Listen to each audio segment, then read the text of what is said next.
بسم الله الرحمن الرحيم. الحمد لله رب العالمين، نحمده ونستعينه ونؤمن به ونتوكل عليه، ونعوذ بالله من شرور أنفسنا ومن سيئات أعمالنا. من يهده الله فلا مضل له ومن يضلل فلا هادي له.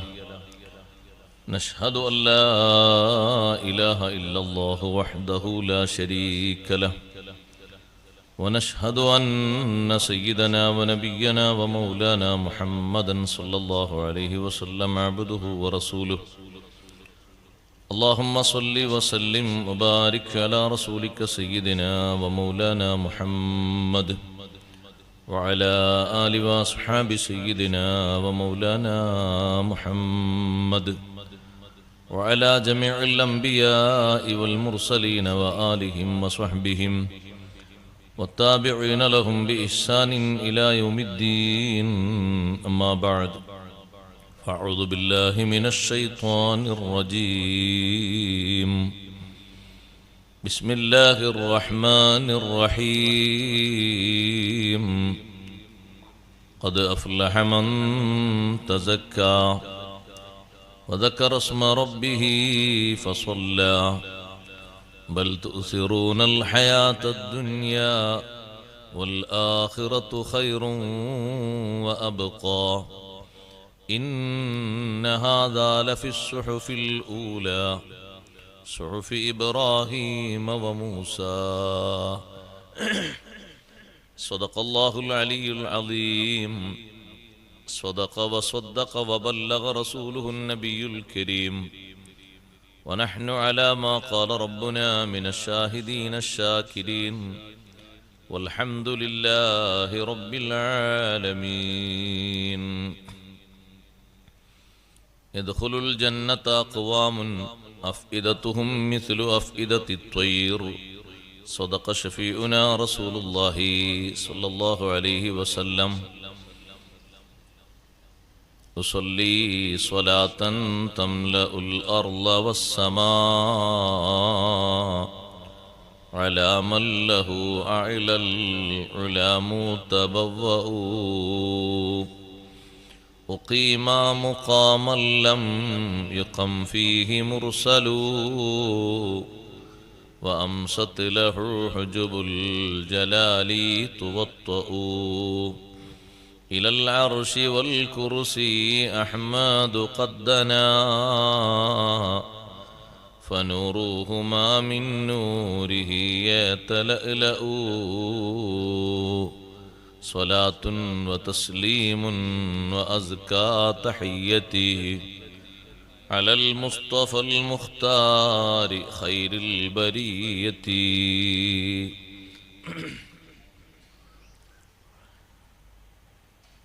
ആദരണീയരായ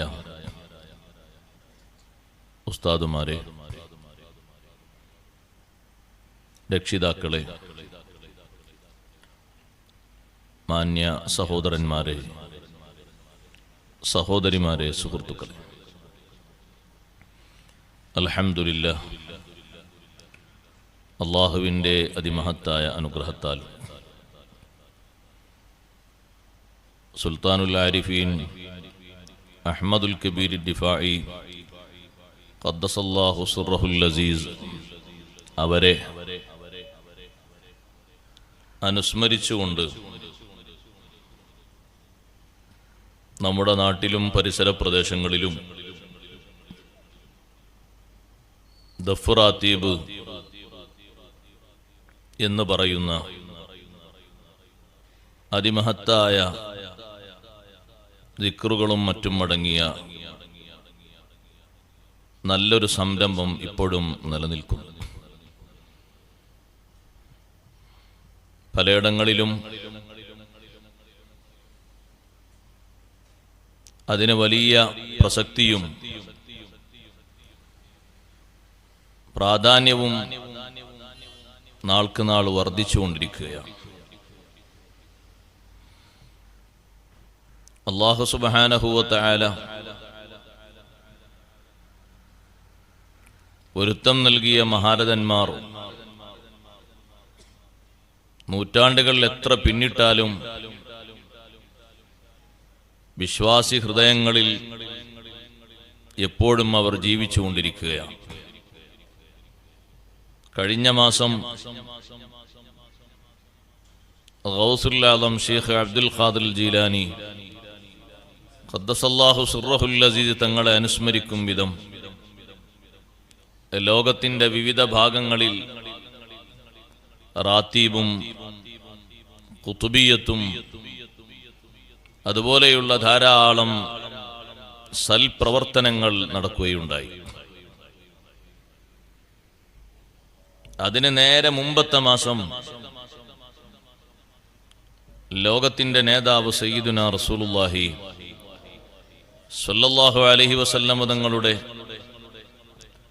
മഹത്വങ്ങൾ പ്രകീർത്തിച്ചുകൊണ്ട് വിവിധ രൂപത്തിലുള്ള മദ്ഹ് പരിപാടികൾ ഇവിടെയും നമ്മുടെ എല്ലാ ഭാഗങ്ങളിലും നടത്തപ്പെടുകയുണ്ടായി. ഈ പരിപാടികളിൽ നിന്ന് ഒരു കാര്യം മനസ്സിലാക്കാൻ വേണ്ടി ഞാൻ ആമുഖമായി ഓർമ്മപ്പെടുത്തുന്നു. ഞാൻ എൻ്റെ വിഷയത്തിലേക്ക് വരും. അല്ലാഹു സുബ്ഹാനഹു വ തആല സ്നേഹിച്ച് അല്ലാഹുവിനെ സ്നേഹിച്ച് ജീവിച്ച ഒരു മനുഷ്യൻ ദുനിയാവിൽ നിന്ന് വിട്ടുപിരിഞ്ഞ് എത്ര നൂറ്റാണ്ട് കഴിഞ്ഞാലും ആ നല്ല മനുഷ്യന്റെ ഹളറത്തിലേക്ക് സാന്നിധ്യത്തിലേക്ക് ഒരുപാട് നന്മകൾ ഒഴുകിക്കൊണ്ടിരിക്കും. അപ്പൊ ഈ മാസം എത്ര ലക്ഷം വേണ്ട എത്ര കോടി ഫാത്തിഹകൾ ഒഴുകും റിഫായി ശൈഖ് റളിയല്ലാഹു അൻഹുവിന്റെ ഹളറത്തിലേക്ക്.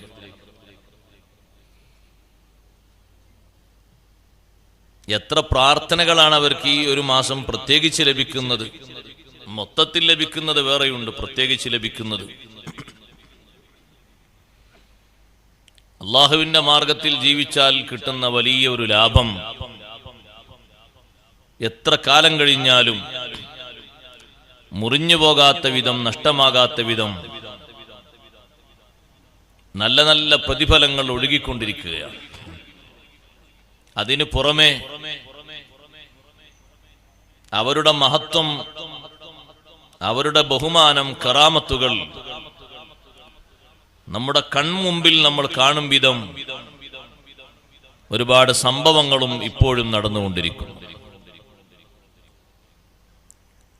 മുഹിദ്ദീൻ ശൈഖ് റളിയല്ലാഹു അൻഹുവിനെ വിളിച്ചിട്ടും റിഫായി ശൈഖ് റളിയല്ലാഹു അൻഹുവിനെ വിളിച്ചിട്ടും അവരെ പേരിൽ നേർച്ചയാക്കിയിട്ടും റാത്തീബുകൾ നടത്തിയിട്ടും എത്ര ഉദ്ദേശങ്ങൾ ആളുകൾക്ക് സഫലമായിട്ടുണ്ട്, പറഞ്ഞു തീർക്കാൻ കഴിയില്ല. അത് ജീവിച്ചിരിക്കുന്ന വലിയ ബഹുമാനങ്ങളാണ്. ആളുകൾ ഇപ്പോഴും ഖുതുബിയത്ത് നേർച്ചയാക്കുന്നത്, റാത്തീബ് നേർച്ചയാക്കുന്നത് വെറുതെയല്ല, അതിൽ വലിയ ഫലമുണ്ട്. യഥാർത്ഥത്തിൽ അത് വിശ്വസിക്കുന്ന ആളുകൾക്ക് അതൊഴിവാക്കാൻ കഴിയില്ല. ആ മഹാരഥന്മാരുടെ നാമത്തിൽ, അവരുടെ നാമങ്ങൾക്ക് അല്ലാഹു നൽകിയ ബഹുമാനം വലിയ ബഹുമാനമാണ്.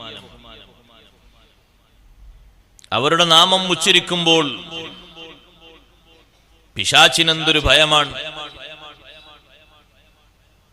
പിശാച് ബാധിച്ചേതെങ്കിലും ആളുകൾക്ക് മഹത്തുക്കളുടെ നാമം കേൾക്കുമ്പോൾ വലിയ പേടിയാണ്. നമുക്ക് തോന്നും അങ്ങനൊന്നും ഇല്ലാന്ന്, അല്ലേ? അങ്ങനൊക്കെയുണ്ട്. അത് ദിക്റൊന്നും ചൊല്ലണ്ട, അവരെ പേര് മാത്രം പറഞ്ഞാൽ മതി. അഷ്റഫുൽ ഖൽഖ് സല്ലല്ലാഹു അലൈഹി വസല്ലം തങ്ങളും സഹാബത്തും ഒരു വഴിക്ക് പോകുമ്പോൾ ഒരു ഉമ്മ ഒരു കുട്ടിയെയും പിടിച്ചുകൊണ്ട് വഴിവക്കിൽ നിൽക്കുന്നു. ഈ കുട്ടിക്ക് തീരെ സുഖമില്ല, എപ്പോഴും മാനസിക വിഭ്രാന്തിയിൽ. ഈ കുട്ടിയെ സംരക്ഷിക്കാനേ സമയം കിട്ടുന്നുള്ളൂ. പിശാച് ബാധ ഏറ്റതുപോലെ ഈ കുട്ടി പല പ്രവർത്തനങ്ങളും ചെയ്യുന്നു എന്ന് അഷ്റഫുൽ ഖൽഖ് സല്ലല്ലാഹു അലൈഹി വസല്ലം തങ്ങളോട് ഒരു ഉമ്മ കുട്ടിയെയും പിടിച്ചുകൊണ്ട് വന്ന് പരാതി പറയുകയാണ്. ഇമാം അഹ്മദ് റഹ്മത്തുള്ളാഹി അലൈഹി അവിടുത്തെ മുസ്നദിൽ ഈ സംഭവം രേഖപ്പെടുത്തിയത് കാണാം.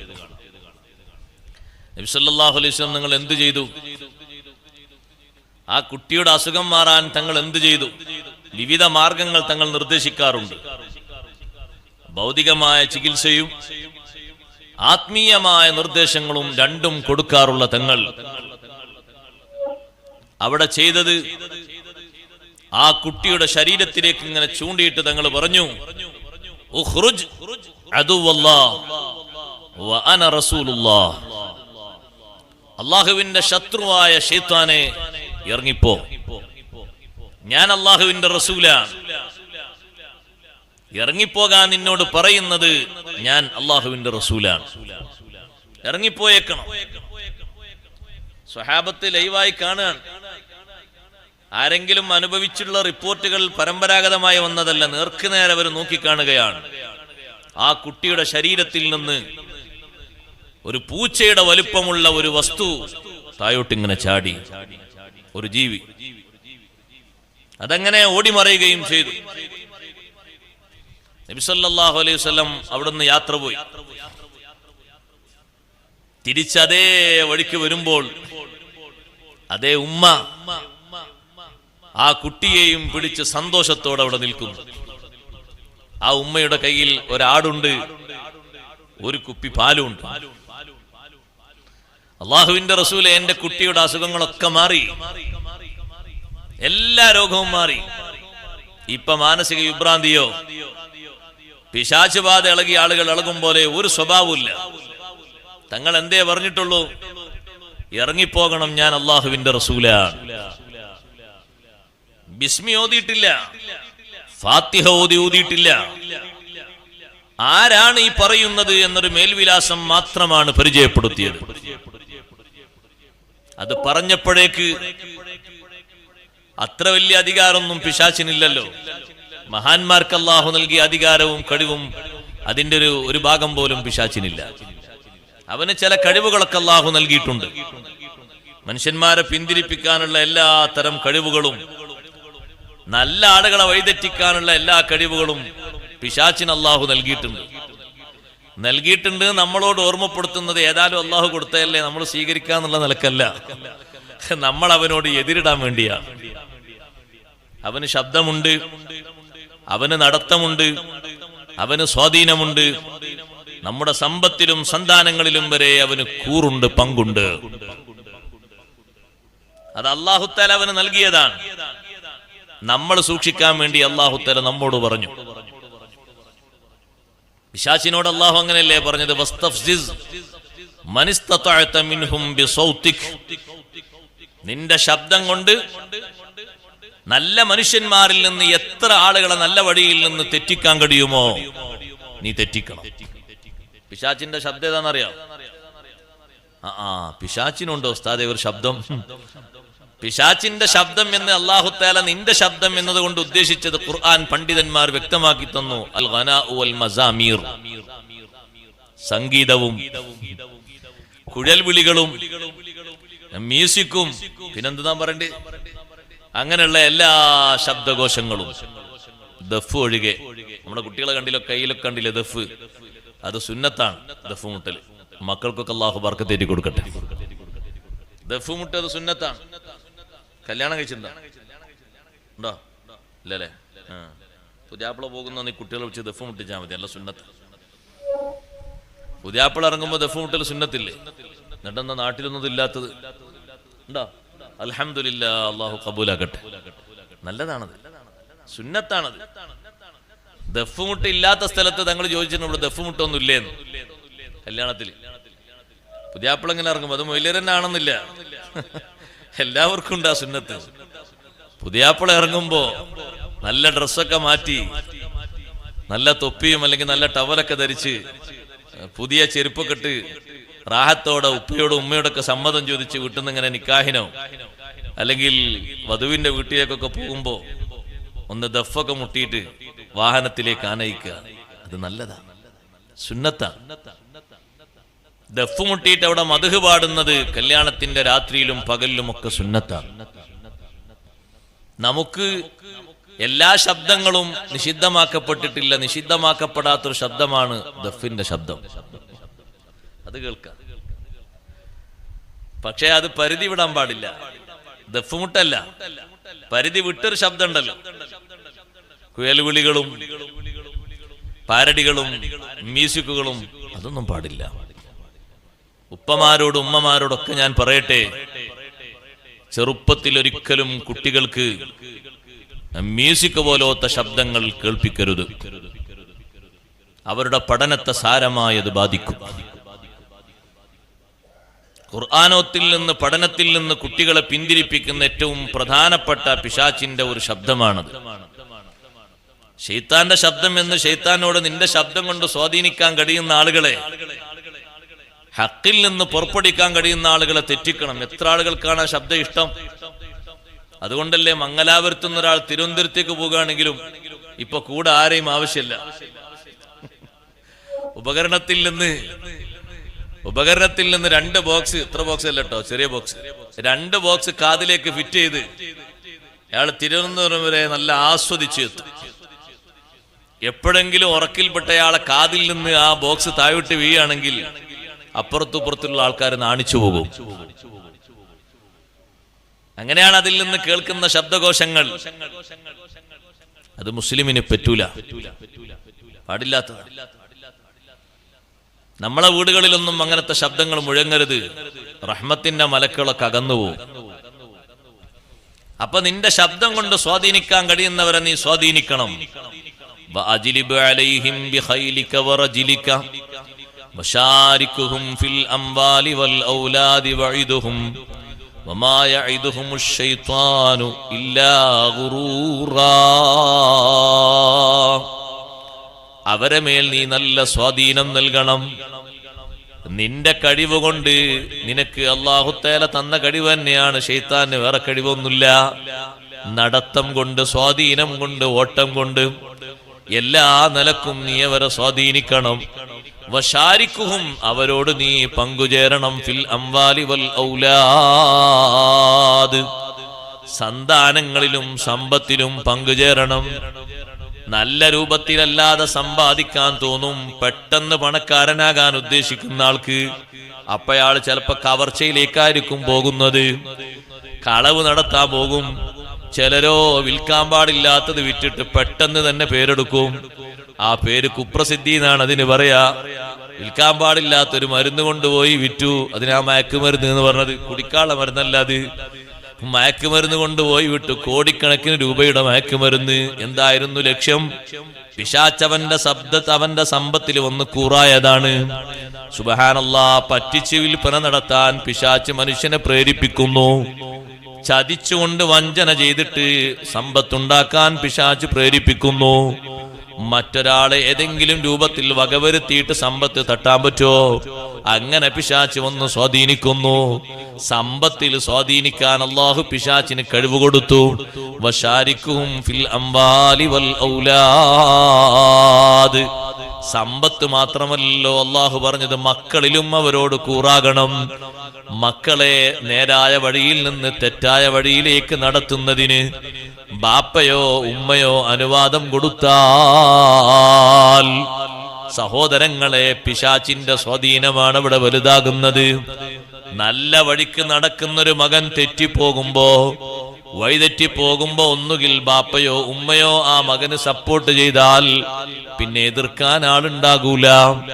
ബാപ്പ പറയുന്നു മോന്റെ ഈ പ്രവർത്തനമൊന്നും ശരിയില്ല. അപ്പൊ ഉമ്മ പറയുന്നു ഇക്കാലത്തൊക്കെ അങ്ങനെ തന്നെ ഉണ്ടാകുള്ളൂ, നിങ്ങൾ എതിർത്തിട്ടൊന്നും കാര്യമില്ല. അപ്പൊ മകന് തോന്നി എന്റെ ഭാഗത്ത് നിൽക്കാൻ ഈ വീട്ടിലൊരാളുണ്ട്, ഞാൻ എങ്ങനെ ആയാലും എനിക്കൊടപ്പമില്ല. പിശാച് വന്ന് കൂറായി പോയതാണ്. തെറ്റായ വഴിക്ക് സഞ്ചരിക്കുമ്പോ നേരായ വഴിയിലേക്ക് കൈപിടിച്ചുകൊണ്ടുയർത്തണം. നല്ല വഴിയിലേക്ക് ഉപദേശിക്കണം. 10 ഉപദേശങ്ങൾ കൊടുത്തില്ലേ ലുഖ്മാനുൽ ഹക്കീം റളിയല്ലാഹു അൻഹു തന്റെ മകന്? ആ 10 ഉപദേശങ്ങളും സ്വീകരിച്ച പൊന്നുമോൻ ലോകത്തെ ഔലിയാക്കളിൽപ്പെട്ടൊരു മഹാനായി മാറിയില്ലേ? തെറ്റായ വഴിയിലേക്ക് നടന്നിരുന്ന കുട്ടിയെ അള്ളാഹുവിനെ പറ്റി ഉത്ബോധിപ്പിച്ച് ആദ്യം ആ മകന്റെ മനസ്സിൽ വിശ്വാസം ദൃഢപ്പെടുത്തി. മോനെ, നീ വിശ്വസിക്കേണ്ടതും സ്വീകരിക്കേണ്ടതും ആരാധിക്കേണ്ടതും അള്ളാഹുവിനെയാണ്. അള്ളാഹുവിനോട് ഒന്നിനെയും പങ്കു ചേർക്കരുത്. ഇന്ന ശിർക ലളുൽമുൻ അളീം. ശിർക്ക് വലിയ അക്രമമാണ്, നീ അത് ചെയ്യരുത്. ആ കുട്ടിക്കത് ബോധ്യപ്പെടുത്തി കൊടുത്തു. പിന്നീട് മഹാനവറുകൾ നീണ്ട ഉപദേശം കൊടുത്തു. അതിൽ നിസ്കാരമുണ്ട്, ദീനീ പ്രവർത്തനങ്ങളുണ്ട്. ബാപ്പമാരെ, ഉമ്മമാരെ, മക്കളെ ദീനിയായ പ്രവർത്തനത്തിൽ സജീവമാക്കണം. യാ ബുനയ്യ അഖ്മിസ് സ്വലാത്ത വഅ്മുർ ബിൽ മഅറൂഫി വൻഹ അനിൽ മുൻകരി വസ്ബിർ അലാ മാ അസ്വാബക ഇന്ന ദാലിക മിൻ അസ്മിൽ ഉമൂർ.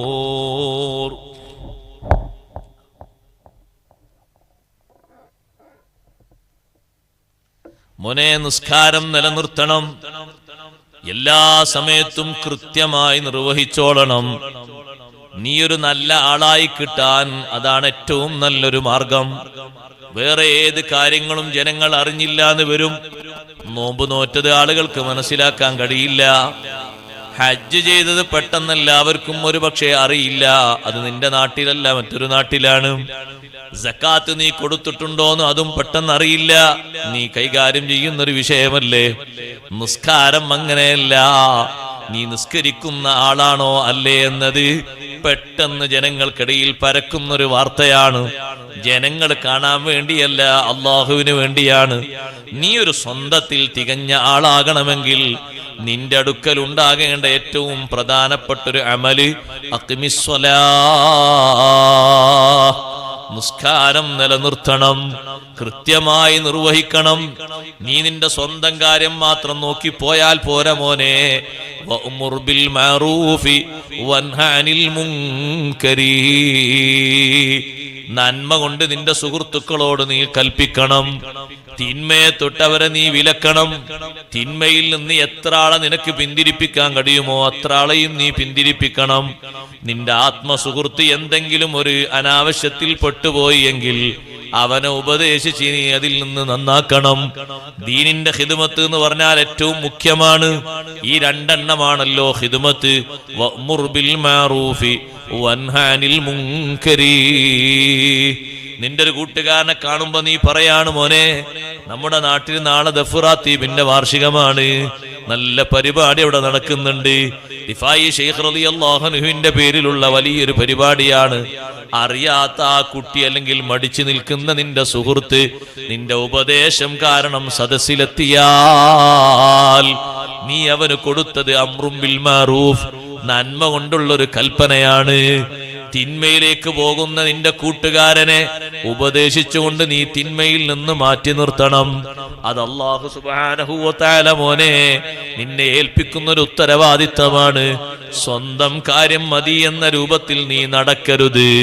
നിസ്കാരം നിലനിർത്തി നല്ല രൂപത്തിൽ നടക്കുമ്പോൾ തന്നെ മറ്റുള്ളവരെ ഉപദേശിച്ച് നന്നാക്കുന്നതിനും തിന്മയിൽ ഗ്രസിച്ച ആളുകൾ അതിൽ നിന്ന് കരകയറ്റുന്നതിനും കഠിനാധ്വാനം ചെയ്ത് നീ പ്രവർത്തിക്കണം. ഇത് രണ്ടും ശീലമാക്കി മുന്നോട്ട് പോകുമ്പോ വസ്ബിർ അലാ മാ അസ്വാബക, വലിയ പ്രതിസന്ധി നിനക്ക് വരും.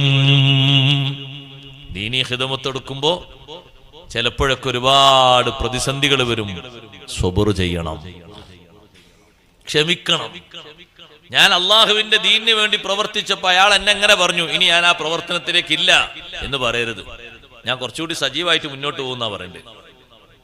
ഞാൻ അവിടെ ഒരു ബോർഡ് വെച്ചപ്പോ, എന്തിനാ കുട്ടിയെ നീ ഈ പണിക്കൊക്കെ നിൽക്കുന്നത്, നിനക്ക് എവിടെങ്കിലൊക്കെ പോയി ജോലി എടുത്തൂടെ എന്ന് ഒരാൾ എന്നോട് പറഞ്ഞു. അയാൾക്ക് ദീനീ ഖിദ്മത്തിന് അത്ര താല്പര്യമല്ല.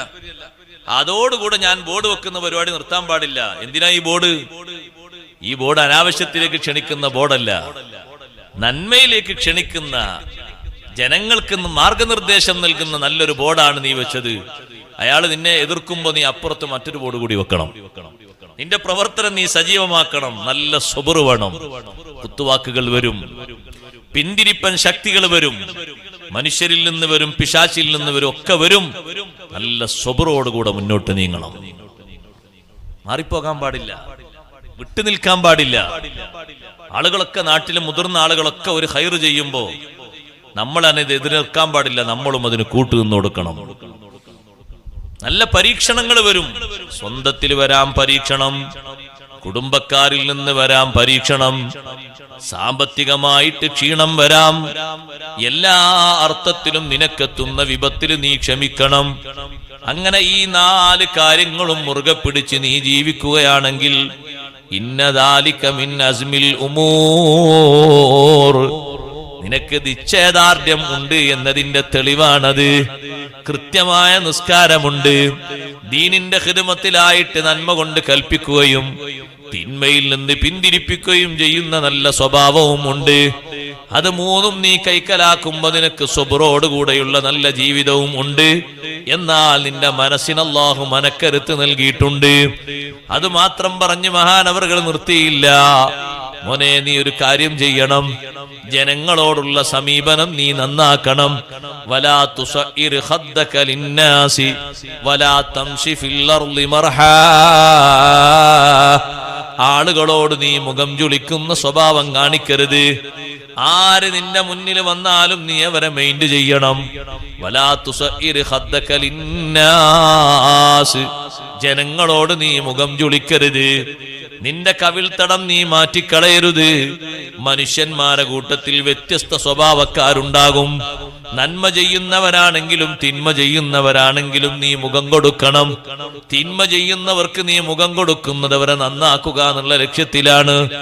നന്മ ചെയ്യുന്നവർക്ക് നീ മുഖം കൊടുക്കുന്നോ ഒന്നുകൂടി നീ അയാളുമായി അടുപ്പം സ്ഥാപിക്കണം എന്ന നിലക്കാണ്. ആരോടും നീ മുഖം ചുളിക്കരുത്, ആരെയും നീ നവർമൈൻഡാക്കി കളയരുത്. വലാ തുസഇർ ഖദ്ദക ലിന്നാസി വലാ തംശി ഫിൽ അർളി മർഹാ, ഒരിക്കലും ധിക്കാരിയായി അഹങ്കാരിയായി ഭൂമിയിൽ നീ ജീവിക്കരുത്. നിന്റെ വർത്തമാനത്തിലും നിന്റെ പെരുമാറ്റത്തിലും നിന്റെ സ്വഭാവത്തിലും നിന്റെ സമ്പർക്കത്തിലും എല്ലാ ഘട്ടങ്ങളിലും നിനക്ക് വിനയമാണ് ഉണ്ടാകേണ്ടത്. മോനോട് ഉപദേശിക്കാണ് വലാ തംശി ഫിൽ അർളി മർഹാ, നിന്നെക്കാളും കഴിവ് കുറഞ്ഞ ആളുകളെ നീ കാണുമ്പോ അവരോട് നിന്റെ മനസ്സിൽ നല്ല സഹതാപവും നല്ല സ്നേഹവും വർദ്ധിക്കണം. ഒരിക്കലും അയാൾക്ക് എന്നെ പോലെ ജീവിക്കാനുള്ള അന്തസ്സില്ലല്ലോ, ഞാൻ എത്ര സൗകര്യങ്ങളും സംവിധാനങ്ങളും ഉള്ള ആളാണ് എന്ന് തോന്നിപ്പോകരുത്. വളരെ പാവപ്പെട്ട് ജീവിക്കുന്ന ഒരു ദരിദ്രനായ മനുഷ്യനെ കാണുമ്പോ നിനക്ക് അയാളോട് മനസ്സിൽ വലിയ സ്നേഹം വേണം. സലാം പറയാനും വർത്തമാനം പറയാനും വിശേഷങ്ങൾ അന്വേഷിക്കാനും തോന്നണം. അയാളെ എന്തിനു പരിഗണിക്കണം? 4 കാശിന് വകുപ്പില്ലാത്ത ആളല്ലേ എന്നൊരു ചിന്ത നിന്റെ മനസ്സിലുണ്ടായിക്കൂടാ. വാഹനത്തിൽ പോകുന്ന നീ വാഹനമില്ലാതെ പോകുന്ന ആളെ കാണുമ്പോ എന്റെ കൂടെ പഠിച്ച ക്ലാസ്മേറ്റ് ആണ് അയാള്, പക്ഷേ സാമ്പത്തികമായി വളരെ പരാധീനതയിലാണ്. എനിക്ക് അല്ലാഹു തആല നല്ല വീട് തന്നു, നല്ല വാഹനം തന്നു, ഞാൻ നല്ല റാഹത്തിലാണ്, നല്ല ഉഷാറിലാണ്, അയാളിപ്പോഴും ദുർഗതിയിലാണ് എന്ന് ചിന്തിച്ചു പോകരുത്. റബ്ബ് സുബ്ഹാനഹു വ തആല അയാൾക്ക് അങ്ങനെ കൊടുക്കാത്തതിൽ എന്തെങ്കിലും ഖൈർ അല്ലാഹു കണക്കാക്കിയിട്ടുണ്ടാകും. നീ അയാളെ കൂടി ഒന്ന് പരിഗണിക്കണം. വാഹനമില്ലാത്ത ആളെ കാണുമ്പോ നിന്റെ വാഹനത്തിൽ പലപ്പോഴും നീ അവരെ കയറ്റിക്കൊണ്ടുവരണം. സജീവമായിട്ട് ഉള്ള ആളുകളാണെങ്കിലും അല്ലാത്തവരാണെങ്കിലും ഒരു 50 രൂപയോ 100 രൂപയോ കൊടുത്താൽ അങ്ങാടിയിൽ നിന്ന് ഓട്ടോ വിളിച്ചാൽ ഇങ്ങോട്ടെത്തും. നീയും പോരുന്നതും അയാൾ പോരുന്നതും ഒരേ നാട്ടിലേക്കാണ്. അദ്ദേഹം പച്ചക്കറി വാങ്ങാൻ വേണ്ടി കടയിൽ കയറിയിട്ടുണ്ട്. ഒരു 2 മിനിറ്റ് അയാൾക്ക് വേണ്ടി നീ ഒന്ന് കാത്തു നിന്നിട്ട് നിന്റെ പരിചയക്കാരനെ, നാട്ടുകാരൻ, അയൽക്കാരനെ വാഹനത്തിൽ കയറ്റി കൊണ്ടുവരുമ്പോ നിന്റെ മനസ്സിൽ അല്ലാഹു കിബ്ർ തരാതെ നല്ല വിനയം തരുന്നു. കാശ് മുടക്കി വാഹനത്തിൽ പോകേണ്ട ആളെ സൗജന്യമായി സന്തോഷത്തോടെ തൃപ്തിയോടെ നീ വീട്ടിന്റെ മുറ്റത്ത് കൊണ്ടുവന്ന് പടിയിറക്കുമ്പോ നിന്റെ മനസ്സിന് അല്ലാഹു തആല നന്മയേറ്റി തരികയാണ്. സഹോദരിമാരെ, ആഭരണം തീരെ ധരിക്കാത്ത ഒരു സഹോദരിയെ കാണുമ്പോ നിങ്ങളെ കയ്യിലും ആഭരണമുണ്ട്, കാലിലുണ്ട്, അരയിലുണ്ട്, പിന്നെ ഇവിടെ മൂക്കിലുണ്ടാ? മൂക്കില്ല, കഴുത്തിലുണ്ട്, ഒക്കെ ആഭരണമുണ്ട്. നിറയെ ആഭരണം കൊണ്ട് നിങ്ങൾ മുന്നോട്ട് പോകുമ്പോ ഒരു പാവപ്പെട്ട പെണ്ണിനെ കാണുമ്പോ ആ പെണ്ണിനോട് നിങ്ങൾക്ക് സ്നേഹവും ബഹുമാനവും വർദ്ധിക്കണം. നല്ല പെരുമാറ്റം ആ പെണ്ണിനോട് വേണം. ആ പെണ്ണ് ഇതൊന്നും ധരിക്കാൻ കഴിവില്ലാത്ത ഒരു പെണ്ണാണെങ്കിൽ നിങ്ങൾക്ക് കഴിയുമെങ്കിൽ ഒരു ചെറിയ മോതിരമെങ്കിലും ഊരിക്കൊടുത്തൊരു സന്തോഷം ആ പെണ്ണിന് പകരണം. നിങ്ങളെ ശരീരത്തിൽ ഒരു ആഭരണം ഒന്നും കാണുന്നില്ലല്ലോ, എന്റെ വകയായിട്ട് എനിക്ക് 2 മോതിരണ്ട്, ഒരു മോതിരം നിങ്ങൾ ധരിച്ചു. അതിന്റെ മജ്‌ലിസ് കൊടുക്കുന്നത് മാത്രമൊന്നുമല്ലല്ലോ സംഭാവന, ആണോ? അല്ലല്ല, പാവപ്പെട്ടവർക്ക് കൊടുക്കാന്ന് പറഞ്ഞാൽ അത് വലിയൊരു സ്നേഹമല്ലേ. അപ്പൊ അവർക്ക് ഒരു പെണ്ണ് മറ്റൊരു പെണ്ണിന് ഒരു മോതിരം കൊടുത്തു. അൽഹംദുലില്ലാഹ്, ആ പാവപ്പെട്ട പെണ്ണ് ആദ്യമായി ഒരു സ്വർണ്ണ മോതിരം കയ്യിൽ ധരിക്കുമ്പോ മനസ്സിൽ വന്ന വലിയൊരു സന്തോഷം കാരണം ഈ നൽകിയ പെണ്ണിന്റെ മനസ്സ് അല്ലാഹു തആല ക്ലിയർ ആക്കി കൊടുക്കുന്നു. ആ മനസ്സിന് കിബിറില്ല, പാവങ്ങളെ സഹായിക്കാനും സ്നേഹിക്കാനുമുള്ള നല്ല മനസ്ഥിതിയാണ്, നല്ല സന്തോഷമാണ്. അതുകൊണ്ടല്ലേ ഉമർ ഇബ്നു അബ്ദുൽ അസീസ് റളിയല്ലാഹു അൻഹു ഭരണം ഏൽപ്പിച്ച സ്വന്തം മകൻ, മദീനയുടെ മേൽനോട്ടം വഹിക്കുന്ന സ്വന്തം മകൻ, ആ മകനൊരു മോതിരം വാങ്ങി. ആ മോതിരത്തിന്റെ കല്ല് കെട്ടുന്ന ഭാഗത്തിന് കല്ല് കെട്ടിയിട്ട് നല്ല സുന്ദരമായ ഒരു വട്ടം ഉണ്ടാക്കാൻ വേണ്ടി 1000 ദിർഹമാണ് ചെലവഴിച്ചത്. ഉമർ ഇബ്നു അബ്ദുൽ അസീസ് റളിയല്ലാഹു അൻഹു കേട്ട ഉടനെ തന്നെ മകന് കത്തെഴുതി, മോനെ, നീ ജീവിക്കുന്ന മദീനയില് ഒരു പാവപ്പെട്ട മനുഷ്യൻ മോതിരം ഒന്ന് കണ്ടിട്ട് അങ്ങനെ ധരിക്കാൻ കൊതിയുള്ള എത്രയോ ആളുകളുണ്ട്. നിന്റെ ഒരൊറ്റ മോതിരത്തിന് 1000 ദിർഹം ചെലവാക്കിയോ? ആ 1000 ദിർഹമിന് നിന്റെ മോതിരം നീ തിരിച്ച് വിറ്റ് ഒരു പാവപ്പെട്ട നിലക്ക് നീ ജീവിക്കുന്ന 1000 പട്ടിണി പാവങ്ങൾക്ക് നീ ഭക്ഷണം കൊടുക്കണം. സാധുക്കളായ ആളുകൾക്ക് 1000 ദിർഹം ദാനം ചെയ്യണം. പകരം നീ ധരിക്കേണ്ടത് ഏതെങ്കിലും ഒരു ഇരുമ്പിന്റെയോ ചെമ്പിന്റെയോ മോതിരം ധരിച്ചോ. എന്നിട്ട് ആ മോതിരത്തിന്റെ മേലൊരു എഴുത്ത് എഴുതി വെക്കണം, മോനെ, റഹിമല്ലാഹു റഅൻ അറഫ ഖദ്റ നഫ്സിഹി. സ്വന്തം നിലനിൽപ്പ്, സ്വന്തം ശരീരത്തിന്റെ അളവും തൂക്കവും തിരിച്ചറിയുന്ന മനുഷ്യന് അല്ലാഹു റഹ്മത്ത് ചെയ്യട്ടെ. ഞാൻ ആരാണ് എന്നൊരു തിരിച്ചറിവ് എനിക്ക് വേണം. എന്റെ പഴയകാലത്തെ അവസ്ഥ എനിക്ക് ബോധ്യം വേണം. എന്റെ ബാപ്പയും എന്റെ ഉപ്പാപ്പയും എങ്ങനെ ജീവിച്ചവരാണ് എന്ന തിരിച്ചറിവ് വേണം. റബ്ബ് സുബ്ഹാനഹു വ തആല എനിക്ക് തന്ന ഒരു ഖദറുണ്ട്, ആ അളവ് ഞാൻ മറക്കാൻ പാടില്ല. നിന്റെ കയ്യിൽ അല്ലാഹു ഭരണം തന്നെങ്കിൽ അത് സുഖിക്കാനല്ല മോനെ, പാവങ്ങളെ സഹായിക്കാനാണ്. അവകാശികളുടെ അവകാശങ്ങൾ ഓരോരുത്തർക്കും വേണ്ട വിധത്തിൽ കൊടുക്കാനാണ്. അതുകൊണ്ട് മോതിരം വിൽക്കുക, 1000 ദിർഹം തിരികെ വാങ്ങുക. 1000 മനുഷ്യന്മാർക്ക് നീ ഭക്ഷണം കൊടുത്തോ, എന്നാൽ നിനക്ക് അല്ലാഹു വലിയ റഹ്മത്ത് ചെയ്യും. എന്നിട്ടൊരു സാദാ മോതിരം വാങ്ങിയിട്ട് ആ മോതിരത്തിന്റെ തലഭാഗത്ത് നീ ഒന്ന് കൊത്തിവെക്കണം. റഹിമല്ലാഹു റഅൻ അറഫ ഖദ്റ നഫ്സിഹി. സ്വന്തം അളവ് തിരിച്ചറിഞ്ഞ മനുഷ്യന് അല്ലാഹു റഹ്മത്ത് ചെയ്യട്ടെ എന്നൊരു വാക്ക് ഇടക്കിടക്ക് നോക്കുമ്പോ ആ ഒരു മെസ്സേജ് ഇങ്ങനെ കാണണം. അങ്ങനെ കണ്ടിട്ട് നീ ജീവിക്കണം. ഇതാരോടാ പറയുന്നത്? മദീനയുടെ ഭരണ ചുമതലയിലുള്ള സ്വന്തം മകനോട് കത്തെഴുതിയിട്ട് ഉമർ ബിൻ അബ്ദുൽ അസീസ് റളിയല്ലാഹു അൻഹു അറിയിക്കുക. ലുഖ്മാനുൽ ഹക്കീം തങ്ങളുടെ നിർദ്ദേശം അങ്ങനെയാണ്, വലാ തംശി ഫിൽ അർളി മറഹൻ. ധിക്കാരപരമായിട്ടുള്ള ഒരു സ്വഭാവവും വെച്ചു പുലർത്തി ജീവിക്കരുത്. നിന്നെ കണ്ടാൽ ഒരു പാകത്തിലുള്ള ജീവിതം, പിടുത്തം വിട്ട ജീവിതം ഉണ്ടാകരുത്.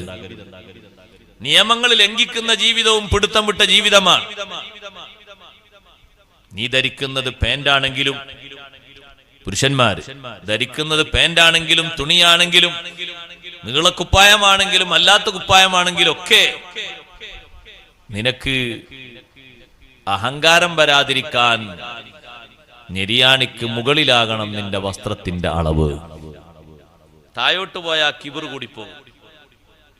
അങ്ങനെ വരരുത്. നിലത്തടിച്ചാൽ കുറച്ചുകൂടി കിബിർ ഏറിപ്പോകും. അങ്ങനെ വരാൻ പാടില്ല. അതിനൊരു കണക്കുണ്ട്, ആ കണക്കനുസരിച്ച് മാത്രം അങ്ങനെയാണ് ധരിക്കേണ്ടത്. ബാക്കിയുള്ളത് മുറിച്ചു മാറ്റണം. അത്ര മതി, ആ അളവിനനുസരിച്ച്. സഹോദരിമാരോ, അവര് പുരുഷന്മാര് ധരിക്കുന്ന പാന്റ് ധരിക്കരുത്. അത് ഇസ്ലാമിക ദൃഷ്ട്യാ നിയമവിരുദ്ധമാണ്. സറാവീലുള്ള ടൈറ്റ് ഫിറ്റ് ഏതായാലും പെങ്ങന്മാര് ധരിക്കരുത്. ആരോഗ്യത്തിന് ഹാനികരമാണ് എന്ന് മാത്രമല്ല, ഇസ്ലാമിക ദൃഷ്ട്യാ അത് നല്ലതിന് എതിരാണ്, ഖിലാഫുൽ ഔലയാണ്. പുരുഷന്മാര് ടൈറ്റ് ഫിറ്റ് ധരിക്കരുത്, അത് കറാഹത്താണ്. അപ്പൊ നിങ്ങൾ ചോദിക്കരുത് കറാഹത്തല്ലേ ഉള്ളൂ എന്ന് ചോദിക്കരുത്, അത് കറാഹത്തിനെ നിന്ദിക്കലാണ്. കറാഹത്ത് നമ്മൾ ഇത് സ്വീകരിക്കേണ്ട ഒരു നിയമം തന്നെയാണ്. ആർക്കെങ്കിലും സ്വീകരിക്കാനുള്ള നിയമമല്ല, ഓരോരുത്തർക്കും സ്വീകരിക്കാനുള്ള നിയമമാണ് കറാഹത്ത്. വേണ്ടാന്ന് വെക്കേണ്ട നിയമമാണ് കറാഹത്ത്. അത് കറാഹത്താണോ? എനിക്കത് വേണ്ട. പെങ്ങളെ, ആണിന്റെ വസ്ത്രം ധരിച്ച് പെങ്ങള് നടക്കരുത്. കാരണം എന്താണ്? അതൊരു സ്റ്റൈലിന്റെ ഭാഗമാണ്.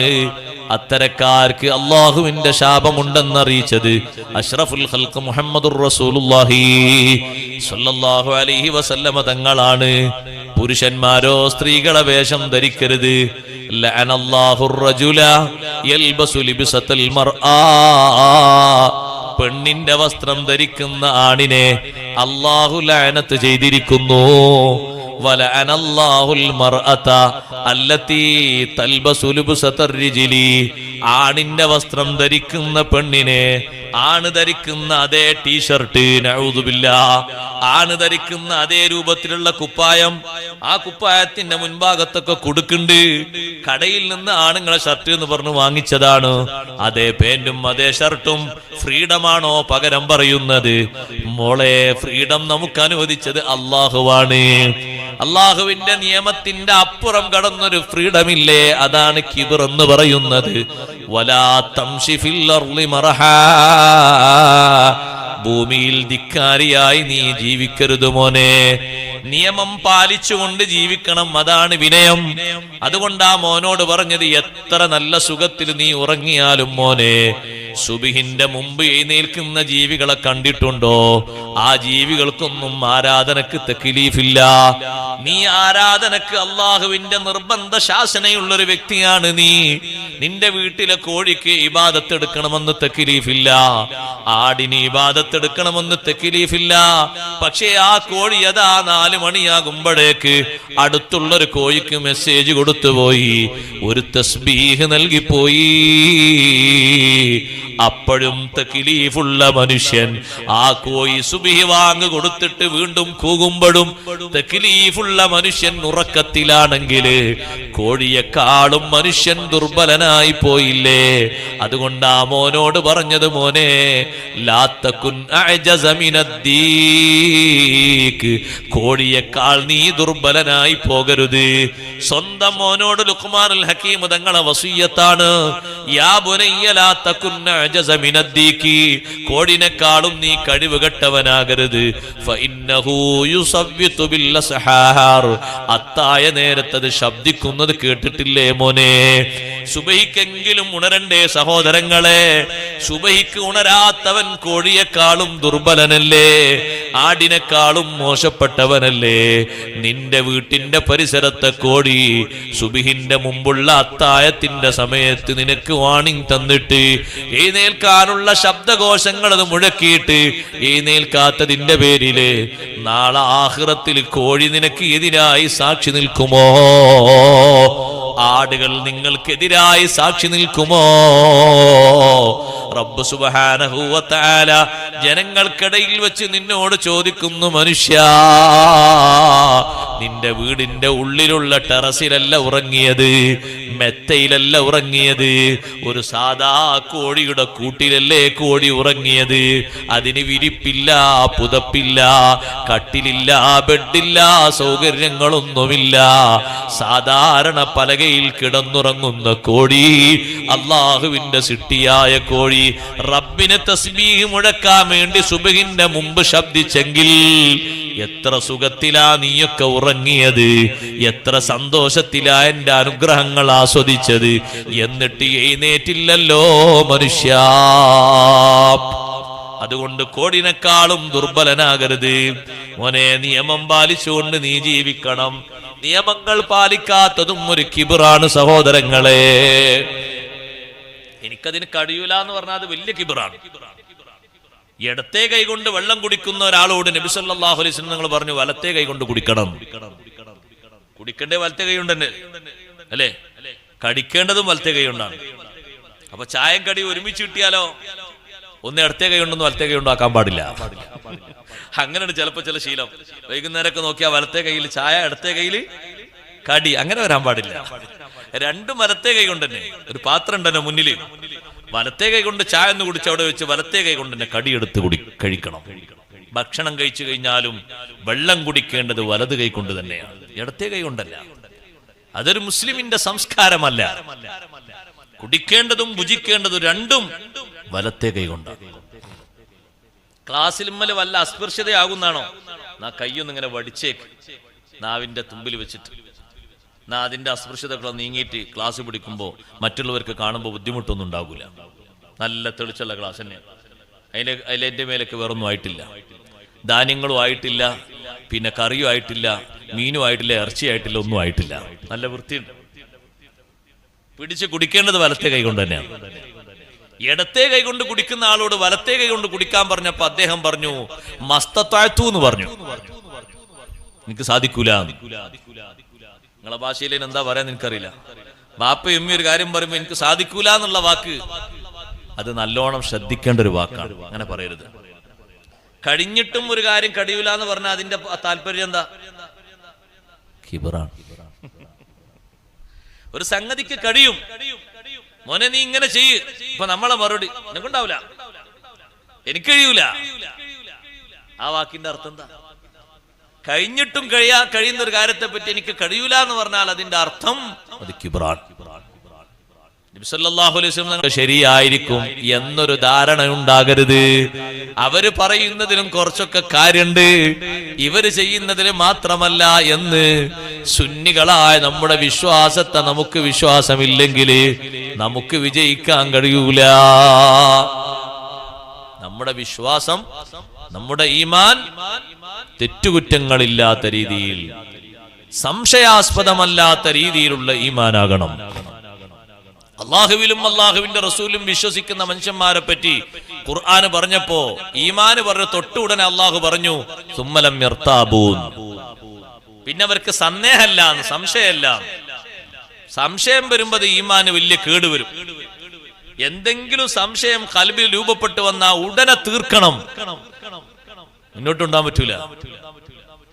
ഒരാൾക്ക് കാര്യമായി സംശയം വരുന്നത് എപ്പോഴാണെന്നറിയോ? നിങ്ങള് ഖബറിന്റെ അടുത്തിരുന്നു കൊണ്ട് ഉസ്താദ് തെൽക്കീം ചൊല്ലി കൊടുക്കുമ്പോ ഒരാൾക്ക് ഇങ്ങനെ സംശയം, മരിച്ച അയാൾ മണ്ണിലേക്ക് മൂടി, കല്ലിട്ട് മൂടിയിട്ട് അതിന്റെ മേലെ മണ്ണിട്ട് മൂടിയൊക്കെ മൂടി ഭദ്രാക്കിയിട്ട് ഈ തെൽക്കീനൊക്കെ ചൊല്ലിക്കൊടുത്തിട്ട് എന്തെങ്കിലും ഒരു കാര്യം ഉണ്ടാകുമോ? ചില ആൾക്കാർക്ക് അത് കേൾക്കോ? ഇത്രയും ഭദ്രായിട്ടല്ലേ മൂടിയത്, ഒരു ഗ്യാപ്പില്ലാതെ മൂടിയില്ലേ? മേലെ നല്ലോണം മണ്ണൊക്കെ ഇട്ട് നല്ല ഭദ്രാക്കി മൂടിയില്ലേ? കല്ല് വെച്ചിട്ട് അതിന്റെ മേലെയല്ലേ മണ്ണിട്ടത്? ഗ്യാപ്പുകളൊക്കെ അടച്ചില്ലേ?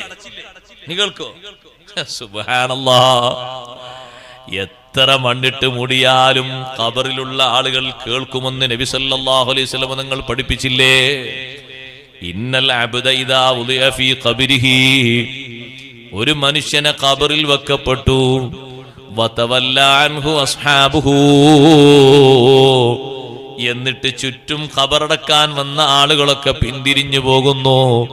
ഇന്നഹു ലയസ്മഉ ഖഫ്ഖ നിആലിഹിം, ആ പിന്തിരിഞ്ഞു പോകുന്ന ആളുകളുടെ ചെരുപ്പിന്റെ ശബ്ദം, ചെരുപ്പിങ്ങനെ ഓരോ ഭാഗവും മുന്നോട്ട് എടുത്തു വെക്കുമ്പോ കാലിലേക്കും മണ്ണിലേക്കും കൊട്ടുന്ന കൊട്ട് ആ ഖബറിന്റെ ഉള്ളിലുള്ള മനുഷ്യൻ കേൾക്കുമെന്ന് മുഹമ്മദുർ റസൂലുള്ളാഹി സ്വല്ലല്ലാഹു അലൈഹി വസല്ലം. സഹോദരങ്ങളെ, ചെരുപ്പടിന്റെ ശബ്ദം കേൾക്കുമെങ്കിൽ തൽഖീനും കേൾക്കും, ഖുർആനോത്തും കേൾക്കും, സലാമും കേൾക്കും, യാസീനും കേൾക്കും, എല്ലാം കേൾക്കും. കേൾക്കാത്ത ഒന്നുമില്ല. ഖബറിന്റെ ഉള്ളിലുള്ള ആളുമൊക്കെ കേൾക്കും. കേൾക്കുന്ന വിധത്തിലല്ലേ ഖബറാളികളോട് നബി സല്ലല്ലാഹു അലൈഹി വസല്ലം തങ്ങൾ സംസാരിച്ചത്? ഖബറാളികളോട് തങ്ങൾ സംസാരിച്ചില്ലേ? ബദർ യുദ്ധം കഴിഞ്ഞിട്ട് ബദറിൽ നിന്ന് പിന്തിരിഞ്ഞു പോരാ നേരത്ത് ഖലീബ് ബദറിൽ പൊട്ടക്കിണറിലേക്ക് വലിച്ചിറക്കപ്പെട്ട ആളുകളില്ലേ, ശത്രുക്കളുടെ ശരീരങ്ങൾ പൊട്ടക്കിണറിലല്ലേ അത് കുഴിച്ചു മൂടിയിരിക്കുന്നത്. അബൂജഹൽ, ഉത്ബ, ശൈബ തുടങ്ങിയ ആളുകള് അവരെ ഖബറിന്റെ അടുത്ത് പോയിട്ട് നബി സല്ലല്ലാഹു അലൈഹി വസല്ലം തങ്ങളെ ചോദ്യം, ഹൽ വജത്തും മാ വഅദ റബ്ബുക്കും ഹഖ്ഖാ, നിങ്ങളെ റബ്ബ് നിങ്ങൾക്ക് വാഗ്ദാനം ചെയ്തത് സത്യമായി നിങ്ങൾ അനുഭവിച്ചോ? നിങ്ങളോട് വിശ്വസിച്ചില്ലെങ്കിൽ ശിക്ഷ വരുമെന്ന് പറഞ്ഞില്ലേ? ദുന്യാവിലും ശിക്ഷ ഉണ്ട്, ആഖിറത്തിലും ശിക്ഷ ഉണ്ട് എന്ന് പറഞ്ഞിട്ടില്ലേ? ഈ ലോകത്ത് മാത്രമല്ല പരലോകത്ത് കഠിന ശിക്ഷയുണ്ട്. ലഹും അദാബുൻ ഫിൽ ഹയാത്തിദ് ദുനിയാ വഫിൽ ആഖിറ. വിശ്വസിക്കാത്തവർക്ക് ദുനിയാവിലും ശിക്ഷയുണ്ട്, ആഖിറത്തിലും ശിക്ഷയുണ്ട്. ആഖിറത്തിലെ ശിക്ഷ ദുനിയാവിലേക്കാളും കടുപ്പമാണ് എന്ന് അള്ളാഹു പറഞ്ഞത് നിങ്ങൾ അനുഭവിച്ചോ? ഞങ്ങളോട് അള്ളാഹു തആല വാഗ്ദാനം ചെയ്തത് ഞങ്ങൾക്ക് കിട്ടിക്കഴിഞ്ഞു. ഞങ്ങളോട് എന്തായിരുന്നു അള്ളാഹു പറഞ്ഞത്? നിങ്ങളെ സഹായിക്കുമെന്നാണ് അള്ളാഹു ഞങ്ങളോട് പറഞ്ഞത്. നല്ല സഹായം ഞങ്ങൾക്ക് കിട്ടി. ഞങ്ങളെ കൂട്ടത്തിൽ ചെരുപ്പ് ധരിക്കാതെ വന്ന ആളുകളുണ്ട്, അവർക്ക് ചെരുപ്പ് കിട്ടി. വാഹനമില്ലാതെ വന്നവർക്ക് വാഹനം കിട്ടി. വസ്ത്രങ്ങളില്ലാതെ വന്നവർക്ക് വസ്ത്രം കിട്ടി. ഇഷ്ടം പോലെ അള്ളാഹു സഹായിച്ചു. കുറച്ചൊന്നുമല്ല അള്ളാഹു ഞങ്ങളെ സഹായിച്ചത്, ധാരാളം സഹായം നൽകി. നിങ്ങൾക്ക് കിട്ടാനുള്ളത് കിട്ടിയോ? അങ്ങനെ ചോദ്യം പുറത്തുനിന്ന് ചോദിക്കുമ്പോ സ്വാഭാവികമായിട്ട് സംശയം വരൂലേ? എന്താണ് ഉള്ളിലുള്ള ആൾക്കാരൊന്നും പറയാത്തത്? ആ സംശയം തീർക്കാനാണ് ഉമർ റളിയല്ലാഹു അൻഹു ഇടപെട്ടത്. ഉമർ റളിയല്ലാഹു അൻഹു ചോദിച്ചു, നബിയെ അതുകല്ലിമു അജ്സാദൻ ലാ അർവാഹ ഫിഹാ, ആത്മാക്കളില്ലാത്ത ശരീരങ്ങളോടാണോ തങ്ങൾ സംസാരിക്കുന്നത്?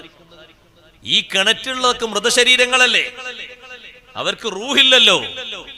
റൂഹില്ലാത്ത ആ ശരീരങ്ങൾ കേൾക്കോ നബിയെ? റൂഹ് പിടിച്ച് അസ്രായേൽ കൊണ്ടുപോയില്ലേ? അസ്രായേൽ കൊണ്ടുപോയില്ലേ സഹോദരങ്ങളെ? റൂഹൊക്കെ ഈ മരിച്ചിട്ട് നമ്മൾ ഖബർ കൊണ്ടുപോയി കൊടുക്കുന്ന ആൾക്കാർ ആളെ റൂഹും അസ്രായേൽ നേരത്തെ കൊണ്ടുപോയില്ലേ? അല്ല വീട്ടിന്റെ ഒരു ഭാഗത്ത് വെച്ചിട്ടുണ്ടോ? വീട്ടിന്റെ ഒരു ഭാഗത്ത് വെച്ചിട്ടുണ്ടോ? ഇല്ല. പക്ഷെ ആ ഖബറാളി കേൾക്കോ? കേൾക്കാതെ. റൂഹുകളില്ലാത്ത ശരീരങ്ങളോടല്ലേ സംസാരിക്കുന്നതെന്ന് ചോദിച്ചപ്പോ നബി സല്ലല്ലാഹു അലൈഹി വസല്ലം തങ്ങൾ പറഞ്ഞു, ഉമറേ മാ അൻത ബി അസ്മഅ മിൻഹും, അവരത്ര നിങ്ങൾ കേൾക്കൂല. ഞാൻ സംസാരിക്കുന്നതൊക്കെ നിങ്ങൾ ഇവിടുന്ന് കേൾക്കുന്നില്ലേ? പക്ഷെ നിങ്ങളെക്കാൾ അധികമുള്ള കേൾവി അവർക്ക് അള്ളാഹു നൽകിയിട്ടുണ്ട്. അവരെവിടെ ഉള്ളത്? മണ്ണിന്റെ അടിയിലാ. എത്രയോ ആഴത്തിലാണ് അവരുള്ളത്. അവരെക്കാൾ കൂടുതൽ കേൾവി നിങ്ങൾക്കില്ല. പിന്നെ തോന്നുകയാണ് അവർ കേൾക്കുന്നില്ല എന്നല്ലേ? കാരണം മറുപടി ഒന്നും ഇല്ലാത്തത് കൊണ്ട് നബി സല്ലല്ലാഹു അലൈഹി വസല്ലം നിങ്ങൾ പറഞ്ഞു, ഗൈറ അന്നഹും ലാ യസ്തതിഊന അൻ യറുദ്ദു അലയ്യ ശൈആ, എന്നോട് തിരിച്ചു മറുപടി പറയാനുള്ള കഴിവ് അവർക്കില്ല. ആരും മറുപടി പറയില്ല എന്നാണോ? അങ്ങനല്ല, ഇവർക്ക് ആ കഴിവില്ല. ചോദിച്ചിട്ട് ഉത്തരം കിട്ടിയിട്ടുണ്ടോ? ഖബറിലുള്ള ആളോട് ചോദിച്ചിട്ട് പുറത്തേക്ക് മറുപടി കിട്ടിയിട്ടുണ്ടോ? ഉണ്ട്. അതുകൊണ്ടല്ലേ സയ്യിദുനാ അബൂബക്കർ സിദ്ദീഖ് റളിയല്ലാഹു അൻഹുവിന്റെ ജനാസ നിസ്കാരം മദീന പള്ളിയിൽ നിന്ന് സ്വഹാബത്ത് നിർവഹിച്ച് നേരെ അവിടുത്തെ ശരീരം ഖബർ ഷരീഫിന്റെ അടുത്ത് ഹുജ്റത്തു ഷരീഫയുടെ വാതിലിന്റെ അടുത്ത് കൊണ്ടുപോയി വെച്ചിട്ട് സ്വഹാബത്ത് പറഞ്ഞില്ലേ, അബൂബക്കറിൻ ബിൽബാബി യാ റസൂലല്ലാഹ്, അല്ലാഹുവിന്റെ റസൂലേ, അബൂബക്കർ സിദ്ദീഖ് തങ്ങളാണ് വാതിൽക്കലുള്ളത്, എന്താ ചെയ്യേണ്ടത്? തങ്ങൾ പറഞ്ഞു തരണം, ഞങ്ങൾ എന്താ ചെയ്യേണ്ടത്? തങ്ങളുടെ ചാരത്ത് തന്നെ കടത്തണോ, അതല്ല ജന്നത്തുൽ ബഖീയിലേക്ക് നീക്കണോ? അതാണ് ചോദ്യം. ചോദ്യത്തിന് ഉത്തരം വന്നോ? ഉടനെ തന്നെ ഉത്തരം വന്നു. അദ്ഖിലുൽ ഹബീബ ഇലൽ ഹബീബ്, എന്റെ പ്രിയപ്പെട്ട അബൂബക്കർ സിദ്ദീഖ് തങ്ങളെ എന്നിലേക്ക് ചേർത്തി കടത്തൂ. ലമ്മുൽ ഹബീബ ഇലൽ ഹബീബ്, എന്റെ സ്നേഹിതനായ സിദ്ദീഖ് തങ്ങളെ എന്നിലേക്ക് ചേർത്തി കടത്തൂ. സ്വഹാബത്തിന്റെ ചോദ്യത്തിന് ഉത്തരം കിട്ടിപ്പോയി. സഹോദരന്മാരെ, കേൾക്കുമോ? കേൾക്കും. ഉത്തരം പറയുമോ? ഉത്തരം പറയേണ്ടവര് പറയും. ഒരു സംശയവും ആ വിഷയത്തിൽ വേണ്ട. 100 കൂട്ടം തെളിവുകളല്ലേ മഹാന്മാർ ഉദ്ധരിച്ചത്. പിന്നെന്തിനാ ഉസ്താദെ തൽഖീന് ചൊല്ലിക്കൊടുക്കുന്നത്? അതൊരു ഓർമ്മപ്പെടുത്തലാണ്. അല്ലാഹു ഖുർആനിൽ പറഞ്ഞില്ലേ, ഫദക്കിർ ഫഇന്ന ദിക്റാ തൻഫഉൽ മുഅ്മിനീൻ.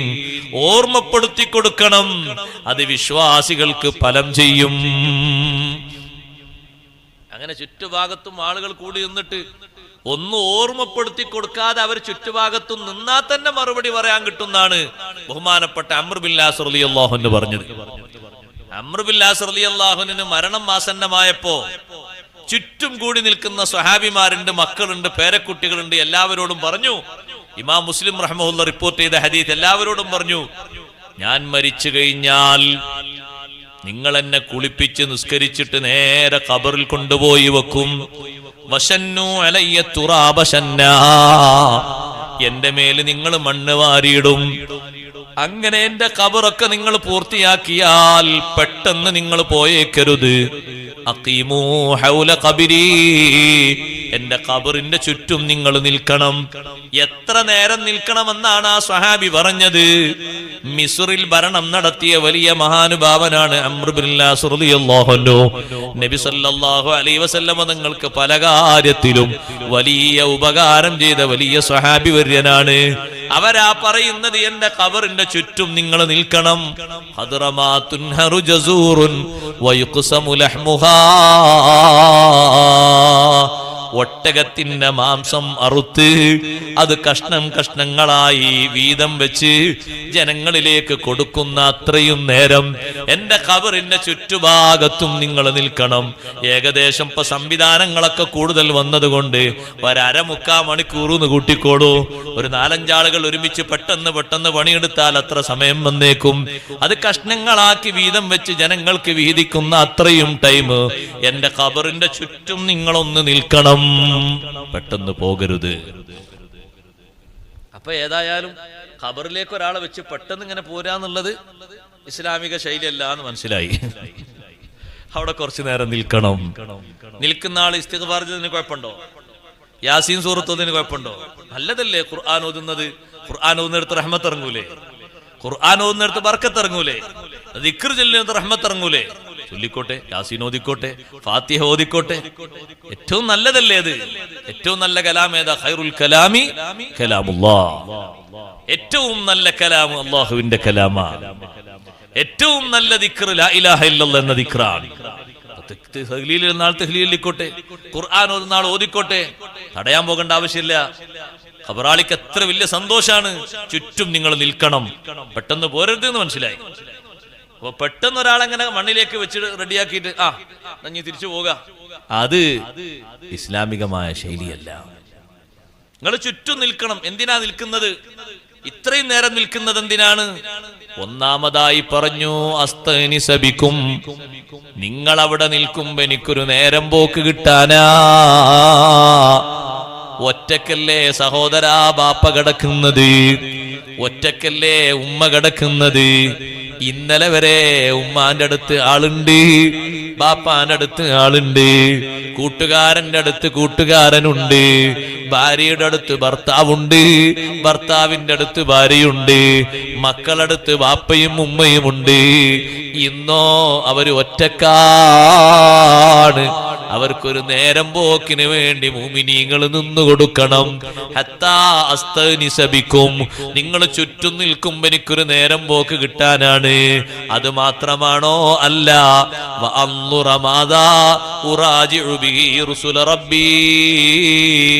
എന്റെ റബ്ബിന്റെ ദൂതന്മാരായ മലക്കുകൾ വരുമ്പോ എന്ത് മറുപടി പറയണമെന്ന് ഞാൻ ആലോചിക്കാനും നിങ്ങൾ ചുറ്റും നിൽക്കണം. നിങ്ങൾ നിൽക്കുമ്പോ തന്നെ എനിക്ക് ആലോചന കിട്ടും, എനിക്ക് മറുപടി കിട്ടും. മുൻകർ നകീർ അലൈഹിസ്സലാത്തു വസ്സലാം വന്ന് തുരുതുരാ ചോദ്യം ചോദിക്കുമ്പോ നിങ്ങൾ ചുറ്റും നിൽക്കുന്നത് കൊണ്ട് എനിക്ക് മറുപടി പറയാൻ കഴിയും. അങ്ങനെ ഒരു കഴിവുണ്ടോ? അതുകൊണ്ട് പെട്ടെന്ന് പോയേക്കരുത്. അപ്പൊ ഒന്ന് ഓർമ്മപ്പെടുത്തി കൊടുത്താൽ അത് കൂടുതൽ ഫലപ്രദമാണ്, ഉപകാരമാണ്. അത് പാരമ്പര്യാടിസ്ഥാനത്തിൽ യഥാർത്ഥ വിശ്വാസമാണ്. അതിലൊരു കുഴപ്പമില്ല. ഒരു സംശയത്തിന്റെ ഒരു ഭാഗം വരാൻ പാടില്ല. ഇന്നിപ്പോ ആളുകൾക്ക് ഇൽമു കുറഞ്ഞത് കൊണ്ട് ആണിനും പെണ്ണിനും ഒക്കെ സംശയങ്ങൾ ഏറി വരിക, പല ഭാഗങ്ങളിലും സംശയങ്ങൾ ഏറി വരാൻ അള്ളാഹു നമ്മളെ കാത്തിരക്ഷിക്കട്ടെ. സംശയമുള്ള ഈമാനാകരുത്. അങ്ങനെ ആകുമ്പോ ആ ഈമാൻ ഇങ്ങനെ അങ്ങോട്ടും ഇങ്ങോട്ടും ഇളകിക്കിടക്കുക ചെയ്യുക. നല്ല ഉറച്ച ഈമാനാകണം, ഒരു സംശയവും പാടില്ല. വിശ്വാസ രംഗത്ത് ഒരു സംശയവും പാടില്ല. റിഫായി ശൈഖ് റളിയല്ലാഹുവിനെ വിളിക്കുമ്പോ സംശയം തോന്നുന്നുണ്ടോ? ഒരു സംശയവും വേണ്ട. മുഹ്യിദ്ദീൻ ശൈഖ് തങ്ങളെ വിളിക്കുമ്പോ സംശയം തോന്നുന്നുണ്ടോ? ഒരു സംശയവും വേണ്ട. മഹാന്മാരല്ലേ വിളിച്ചു കാണിച്ചത്.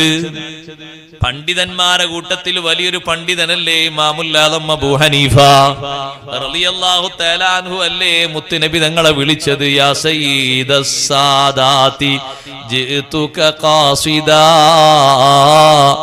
അർജൂ റിളാക വഹതമി ബിഹിമാകാ. എത്ര വിളിയാണ് അവര് വിളിച്ചത്. നേതാക്കളിൽ നേതാവായ നബിയേ, അങ്ങയുടെ കാവൽ ഞാൻ ആഗ്രഹിക്കുന്നു.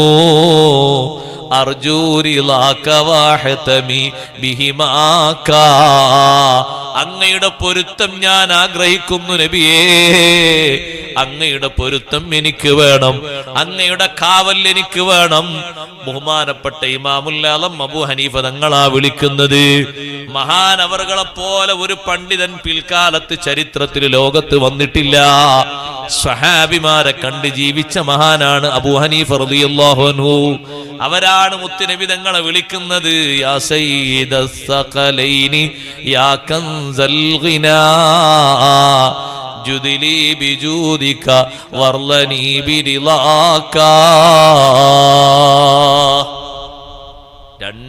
രണ്ട് ഭാരിച്ച സമുദായങ്ങളുടെയും നേതാവായ നബിയെ, മനുഷ്യരുടെയും ജിന്നുകളുടെയും നേതാവ് അഷ്റഫുൽ ഖൽഖ് റസൂലുള്ളാഹി സ്വല്ലല്ലാഹു അലൈഹി വസല്ലം.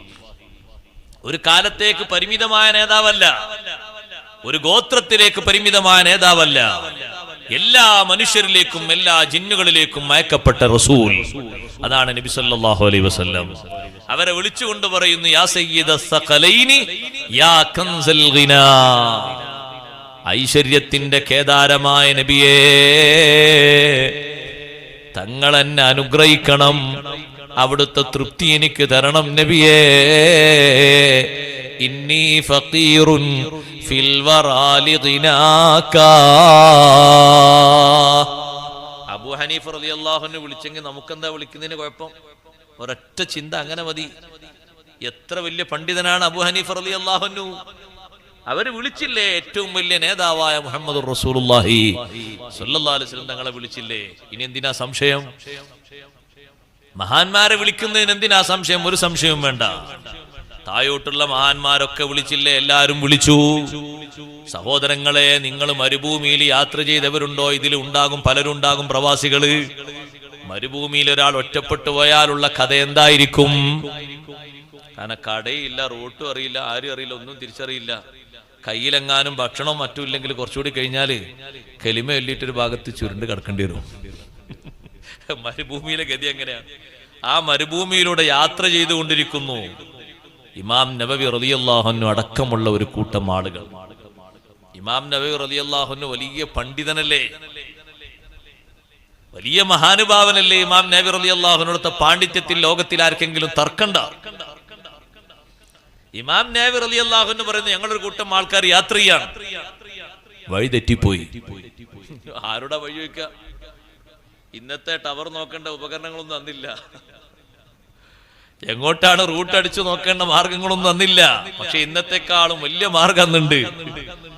ഇമാം നബവി റളിയല്ലാഹു അൻഹു പറയാണ്, അഷ്റഫുൽ ഖൽഖ് സ്വല്ലല്ലാഹു അലൈഹി വസല്ലം നിങ്ങൾ പഠിപ്പിച്ചിട്ടുണ്ടല്ലോ, ഏതെങ്കിലും ഒരു മരുഭൂമിയിലോ ഒറ്റപ്പെട്ട സ്ഥലത്തോ നിങ്ങൾ എത്തിയിട്ട് വഴിതെറ്റുകയോ ഏതെങ്കിലും രൂപത്തിലുള്ള ഭയപ്പാട് വരികയോ ചെയ്താൽ വിളിച്ചേക്കണം, യാ ഇബാദല്ലാഹ് ദുല്ലൂനി അലത്വരീഖ്. ഇനി ഒരു മഹാനെ മാത്രം വിളിച്ചു എന്നുള്ളവർക്ക് തെളിവ് പറയണ്ട. ലോകത്തുള്ള എല്ലാ മഹാന്മാരും ഒരുമിച്ചാ വിളിക്കുന്നത്. വിളി കുറച്ച് കട്ടി കൂടിക്കോട്ടെ. യാ ഇബാദല്ലാഹ്, അള്ളാഹുവിന്റെ ഇഷ്ടദാസന്മാരായ മഹാന്മാരെ. അതിൽ മലക്കുകൾ പെട്ടു, അമ്പിയാക്കൾ പെട്ടു, ഔലിയാക്കൾ പെട്ടു, ജീവിച്ചിരിക്കുന്ന ഔലിയാക്കളും അല്ലാത്ത ഔലിയാക്കളും പെട്ടു. യാ ഇബാദല്ലാഹ് ദുല്ലൂനി അലത്വരീഖ്, വഴി കാണിച്ചു തരണേ, ഞങ്ങൾ വഴിതെറ്റിപ്പോയിട്ടുണ്ട്, വഴി കാണിച്ചു തരണേ. ഇതും വിളിച്ചിട്ട് ഞങ്ങൾ അങ്ങനെ നടന്നു. എത്തേണ്ട സ്ഥലത്ത് ഞങ്ങൾ എത്തി. ഒരു തെറ്റലും തെറ്റിയിട്ടില്ല. ഇമാം നബി റളിയല്ലാഹു അൻഹു പറയുന്നു, അവരാ വിഷയം കൊണ്ട് അമല് ചെയ്തവരാ. പിന്നെ നമുക്ക് ആ സന്ദേഹം റിഫായി ശൈഖ് റളിയല്ലാഹു അൻഹു വിളിക്കുന്നതിലും മുഹ്യിദ്ദീൻ ശൈഖ് റളിയല്ലാഹു അൻഹു വിളിക്കുന്നതിലും ഒരു സംശയവും വേണ്ട. അത് ഈമാനികമായിട്ട് ഏറ്റവും നല്ല കാര്യമാണ്. ഒരു കുഴപ്പത്തിനില്ല, ഒരു പ്രശ്നവും അതിനില്ല. അതിലേതെങ്കിലും തരത്തിലുള്ള ഒരു ശിർക്കിന്റെ ചെറിയൊരു ലാഞ്ചനയുണ്ടെങ്കിൽ, ഒരു വാസനയുണ്ടെങ്കിൽ മഹാന്മാരത് ചെയ്യൂല. ശുദ്ധമായ തൗഹീദാണ് സഹോദരങ്ങളെ അത്. മഹാന്മാരൊക്കെ മഹാന്മാരാ രൂപത്തിൽ വിളിച്ചിട്ടുണ്ട്, സഹായം ചോദിച്ചിട്ടുണ്ട്, സഹായം കിട്ടിയിട്ടുണ്ട്. അതുകൊണ്ട് ഈമാനിൽ ഒരു സന്ദേഹം പാടില്ല. സംശയിക്കുന്ന ഈമാൻ കൊണ്ട് ആഖിറത്തിൽ രക്ഷപ്പെടാൻ പറ്റൂല. ഖദ് അഫ്ലഹ മൻ തസക്കാ വദക്കറ സ്മ റബ്ബിഹി ഫസല്ലാ. ചില ആൾക്കാർക്കൊക്കെ ഇസ്ലാമിനെ പറ്റി ഉള്ളിൽ നല്ല വിശ്വാസമായിരിക്കും. നല്ല മതാട്ടോ നിങ്ങളെ മതം, നല്ല ആശയങ്ങളാണ്, ഞങ്ങൾ കുറെ പഠിച്ചങ്ങനെ മനസ്സിലാക്കിയിട്ടുണ്ട്. പ്രഖ്യാപിക്കോ? ഇല്ലല്ല, അത് തുറന്ന് പ്രഖ്യാപിക്കോ? ഷാത്തിൽ മല്ലിയിട്ട് രക്ഷപ്പെടാൻ കഴിയൂല. ആഖിറത്തിൽ വിജയിക്കണോ? പരാജയം ഇല്ലാത്ത വിജയം അത് വേണോ നമുക്ക്? അതിന് മനസ്സ് നിറയെ ശുദ്ധി വേണം, ഈമാനികമായ ശുദ്ധി. നാവ് കൊണ്ട് അതിന്റെ പ്രഖ്യാപനവും വേണം. വദക്കറ സ്മ റബ്ബിഹി. അതിന്റെ ഒരു കുറവല്ലേ സഹോദരങ്ങളെ അബൂ ത്വാലിബിനുണ്ടായത്? നരകത്തിലെ ഏറ്റവും ചെറിയ ശിക്ഷ ലഭിക്കുന്ന ആളല്ലേ മുത്ത് നബി സല്ലല്ലാഹു അലൈഹി വസല്ലം തങ്ങളെ മൂത്താപ്പയായ അബൂ ത്വാലിബ്. എന്താണ് അബൂ ത്വാലിബിന് പ്രശ്നമുണ്ടായത്? ഒന്നുമല്ല, അബൂ ത്വാലിബ് ഒന്ന് തുറന്നു പറയാൻ വിസമ്മതിച്ചു. ഉള്ളിൽ ഈമാനുണ്ടോ? ഉള്ളിൽ ഈമാനുണ്ട്. അത് പല രൂപത്തിൽ അബൂ ത്വാലിബ് പറഞ്ഞിട്ടുണ്ട്. ഉള്ളിൽ എനിക്ക് വിശ്വാസമുണ്ട് എന്നുള്ളത് പല രൂപത്തിലുള്ള വാക്കുകളെ കൊണ്ട് തെളിഞ്ഞിട്ടുണ്ട്. ഒരിക്കൽ അബൂ ത്വാലിബ് പറഞ്ഞു, ലഖദ് അലിംതു ബി അന്ന ദീന മുഹമ്മദി മിൻ ഖൈരി അദിയാനിൽ ബരിയത്തി ദീനാ ലൗലൽ മലാമതു ഔ മഖാഫു മസബ്ബതി ലവജത്തനി സംഹം ബിദാക മുബീനാ. എനിക്ക് ഉറപ്പുണ്ട് മുഹമ്മദ് നബി സല്ലല്ലാഹു അലൈഹി വസല്ലം ദീനാണ് ഏറ്റവും നല്ല ദീന്. ഒന്ന് തുറന്നു പറഞ്ഞൂടെ ഷാത്തലിമ? ഒന്ന് തുറന്നു പറഞ്ഞൂടെ? അതൊന്ന് തുറന്നു പറയാൻ വേണ്ടിട്ട് നബി സല്ലല്ലാഹു അലൈഹി വസല്ലം എത്ര അബൂ ത്വാലിബിന്റെ മുന്നിലിരുന്നു, എത്ര നിർദ്ദേശങ്ങൾ നൽകി. അബൂജഹലും കൂട്ടരും അപ്പുറത്ത് വന്നപ്പോഴേക്ക് അങ്ങോട്ട് മാറി, തുറന്നു പറഞ്ഞില്ല. ഉള്ളില് വിശ്വാസാണ് പറഞ്ഞത്. വലഖദ് അലിംതു ബി അന്ന ദീന മുഹമ്മദ്, നല്ല ദീനാട്ടോ മുഹമ്മദ് നബി സല്ലല്ലാഹു അലൈഹി വസല്ലം കൊണ്ടുവന്ന ദീന്, അത് സ്വീകരിച്ചോളൂ. അപ്പോൾ ചോദ്യം ഉണ്ടല്ലോ, എന്താ അങ്ങക്ക് സ്വീകരിച്ചാല്? അതിന് മറുപടിയാണ് തൊട്ടു താഴെ പറഞ്ഞത്, ലൗലൽ മലാമതു ഔ മഖാഫു മസബ്ബതി. എന്റെ കൂട്ടുകാരും സമകാലികരുമായ ആൾക്കാരുടെ ആക്ഷേപം, അവരെന്നെ ചീത്ത പറയുമെന്ന പേടി, ഇതൊന്നും ഇല്ലെങ്കിൽ ഞാൻ തുറന്നു പറയുമായിരുന്നു. ആരെയും പേടിച്ചിട്ട് ആ ഈമാൻ അങ്ങനെ ചുരുട്ടിക്കൂട്ടി വെച്ചത് കൊണ്ട് അഹ്വനു അഹ്ലിന്നാരി അദാബൻ അമ്മീ അബൂ ത്വാലിബ്. നരകത്തിൽ ഏറ്റവും ചെറിയ ശിക്ഷ അനുഭവിക്കുന്ന ആള് എന്റെ മൂത്താപ്പ അബൂ ത്വാലിബാൻ. സഹോദരങ്ങളെ, സഹോദരിമാരെ, ആ ചെറിയ ശിക്ഷ പോലും ഉൾക്കൊള്ളാൻ പറ്റുന്നതല്ല. നിങ്ങൾ നോക്ക്, നമ്മളൊക്കെ ധരിക്കുന്ന ചെരുപ്പ്, ആ ചെരുപ്പ് നല്ല റബ്ബറിന്റെ ചെരുപ്പുണ്ട്, അതുപോലെ തന്നെ തോലിന്റെ ചെരുപ്പുണ്ട്, വിവിധ തരം ചെരുപ്പ് കണ്ടിട്ടില്ലേ? നഅലാനി മിന്നാർ. അബൂ ത്വാലിബിന് നൽകുന്ന ശിക്ഷ ഏതാണ്? തീയിനാൽ നിർമ്മിതമായ 2 ചെരുപ്പ്. മരത്തിന്റെ ചെരുപ്പൊക്കെ മ്യൂസിയത്തിൽ പോയാൽ പഴയ കാലത്ത് ആൾക്കാർ ധരിച്ച മെതിയടിയൊക്കെ കാണാം. ഇരുമ്പിന്റെ ചെരുപ്പും ഒരുപക്ഷെ ഇവിടെ വാങ്ങാൻ കിട്ടിയെന്ന് വരും. തീയിന്റെ ചെരുപ്പ് എവിടെങ്കിലും വിൽക്കുന്നുണ്ടോ? നരകത്തിൽ അല്ലാഹു തആല കൊടുക്കുന്ന ശിക്ഷയാണ്. തീ കൊണ്ട് നിർമ്മിതമായ 2 ചെരുപ്പല്ലേ ധരിക്കാൻ കൊടുക്കുന്നത്. വ ഇന്നഹു ലയഗ്ലി മിൻഹുമാ ദിമാഗുഹു. ആ 2 ചെരുപ്പ് ധരിക്കുമ്പോഴേക്ക് തലച്ചോറ് തിളച്ചു മറിയുന്നു. വേദനയും അതിന്റെ എല്ലാ ശക്തിയും തലച്ചോറിലേക്ക് എത്തിപ്പോയി. ചെരുപ്പ് ധരിച്ചത് കാലിലാണ്, തളച്ചു മറിയുന്നത് തലച്ചോറാണ്. സുബ്ഹാനല്ലാഹ്, ചെറിയ ശിക്ഷ എന്ന് പരിചയപ്പെടുത്തിയ ശിക്ഷ തന്നെ എത്ര ഗൗരവമാണ്. അബൂ ത്വാലിബിന് അങ്ങനെ ശിക്ഷ കൊടുക്കാനുള്ള കാരണം ഈമാനിന്റെ സൗന്ദര്യത്തിന്റെ കുറവാണ്. എത്ര സൗന്ദര്യമുള്ള ഈമാനാണ്. നിങ്ങൾ ഫലസ്തീനിലെ കുട്ടികളെ ഈമാൻ കണ്ടില്ലേ? നിങ്ങളൊക്കെ വായിച്ചില്ലേ? വാർത്താ മാധ്യമങ്ങളിലൂടെ കണ്ടില്ലേ? ബോംബ് പൊട്ടിയിട്ട് തലക്ക് പരിക്ക് പറ്റിയിട്ട് രക്തമൊലിക്കുന്ന, തലയോട്ടി മുഴുവനും പിളരാൻ പോകുന്ന ഒരു ചെറിയ കുട്ടിയോട്, അനുജനോട് ജേട്ടൻ പറഞ്ഞു കൊടുക്കുന്നു, മോനെ ചൊല്ല് ലാ ഇലാഹ ഇല്ലല്ലാഹ്. ആ കുട്ടി മരണത്തോട് മുഖാമുഖം കാണുകയാണ്. ശബ്ദം കുറച്ച് പതുങ്ങിയപ്പോ കുട്ടി പറയുന്നു, ഇർഫഅ സൗതക്, ഒന്ന് ശബ്ദം ഉയർത്തി ചൊല്ലു, എനിക്കൊരു ആശ്വാസം കിട്ടാൻ വേണ്ടി. ചെറിയ കുഞ്ഞുമോന്, തമ്മീസിന്റെ പ്രായമെത്തിയ കുട്ടി, ചെറിയ കുട്ടി, നമ്മളെ മക്കളെ പോലെ 1-ലോ 2-ലോ ഒക്കെ പഠിക്കേണ്ട ചെറിയ മോന് രക്തമിങ്ങനെ വാർന്നൊഴുകുമ്പോഴും മനസ്സ് നിറയെ സന്തോഷം കൊണ്ട് പറയുന്നത് ലാ ഇലാഹ ഇല്ലല്ലാഹ്. കലിമ ചൊല്ലി മരിക്കാൻ അല്ലാഹു തൗഫീഖ് തരട്ടെ. നമ്മൾ അനുസ്മരിക്കുന്ന റിഫായി ശൈഖ് റളിയല്ലാഹു അൻഹു ഒരു മാസക്കാലം വഫാത്തിന്റെ മുമ്പ് ഒരു രോഗം ബാധിച്ച് വിശ്രമത്തിലായി. വയറ് സംബന്ധമായ ഒരു രോഗം വന്നു റിഫായി ശൈഖ് റളിയല്ലാഹു അൻഹുവിന്. ഒരു മാസം മഹാനവറുകൾ കിടപ്പിലാണ്, ഇബാദത്തൊന്നും മുടങ്ങിയിട്ടില്ല. പക്ഷേ വഫാത്തിന്റെ നേരത്ത് മഹാനവറുകൾ എഴുന്നേറ്റു. മുഅ്മിനീങ്ങളെ, വഫാത്തിന്റെ നേരം സന്തോഷായി കിട്ടിയാൽ അത്ര വലിയ സന്തോഷം ദുനിയാവിൽ വേറെ ഒന്നുമില്ല. ഈമാനിന്റെ ഏറ്റവും വലിയ റിസൾട്ട് വരുന്ന നേരമാണ് മൗത്തിന്റെ നേരം. കലിമ ചൊല്ലി മരിക്കാൻ കഴിയാന്ന് പറഞ്ഞാൽ എത്ര വലിയ ഭാഗ്യമാണ്. മരണത്തെപ്പറ്റി മുൻകൂട്ടിയുള്ള അറിവ് കിട്ടിയാൽ അതെത്ര ഭാഗ്യമാണ്. മരണത്തെപ്പറ്റി മുൻകൂട്ടിയ അറിവ് പല മഹാന്മാർക്കും കിട്ടിയില്ലേ? റിഫായി ശൈഖ് റളിയല്ലാഹു അൻഹു എഴുന്നേറ്റൊന്ന് കുളിച്ച് വുളു എടുത്ത് നല്ല വസ്ത്രം ധരിച്ച് സുബ്ഹാനല്ലാഹ് അക്കട്ടിൽ അങ്ങ് കിടന്നിട്ട് ചൊല്ലുന്നു, ലാ ഇലാഹ ഇല്ലല്ലാഹ് മുഹമ്മദുർ റസൂലുള്ളാഹ്.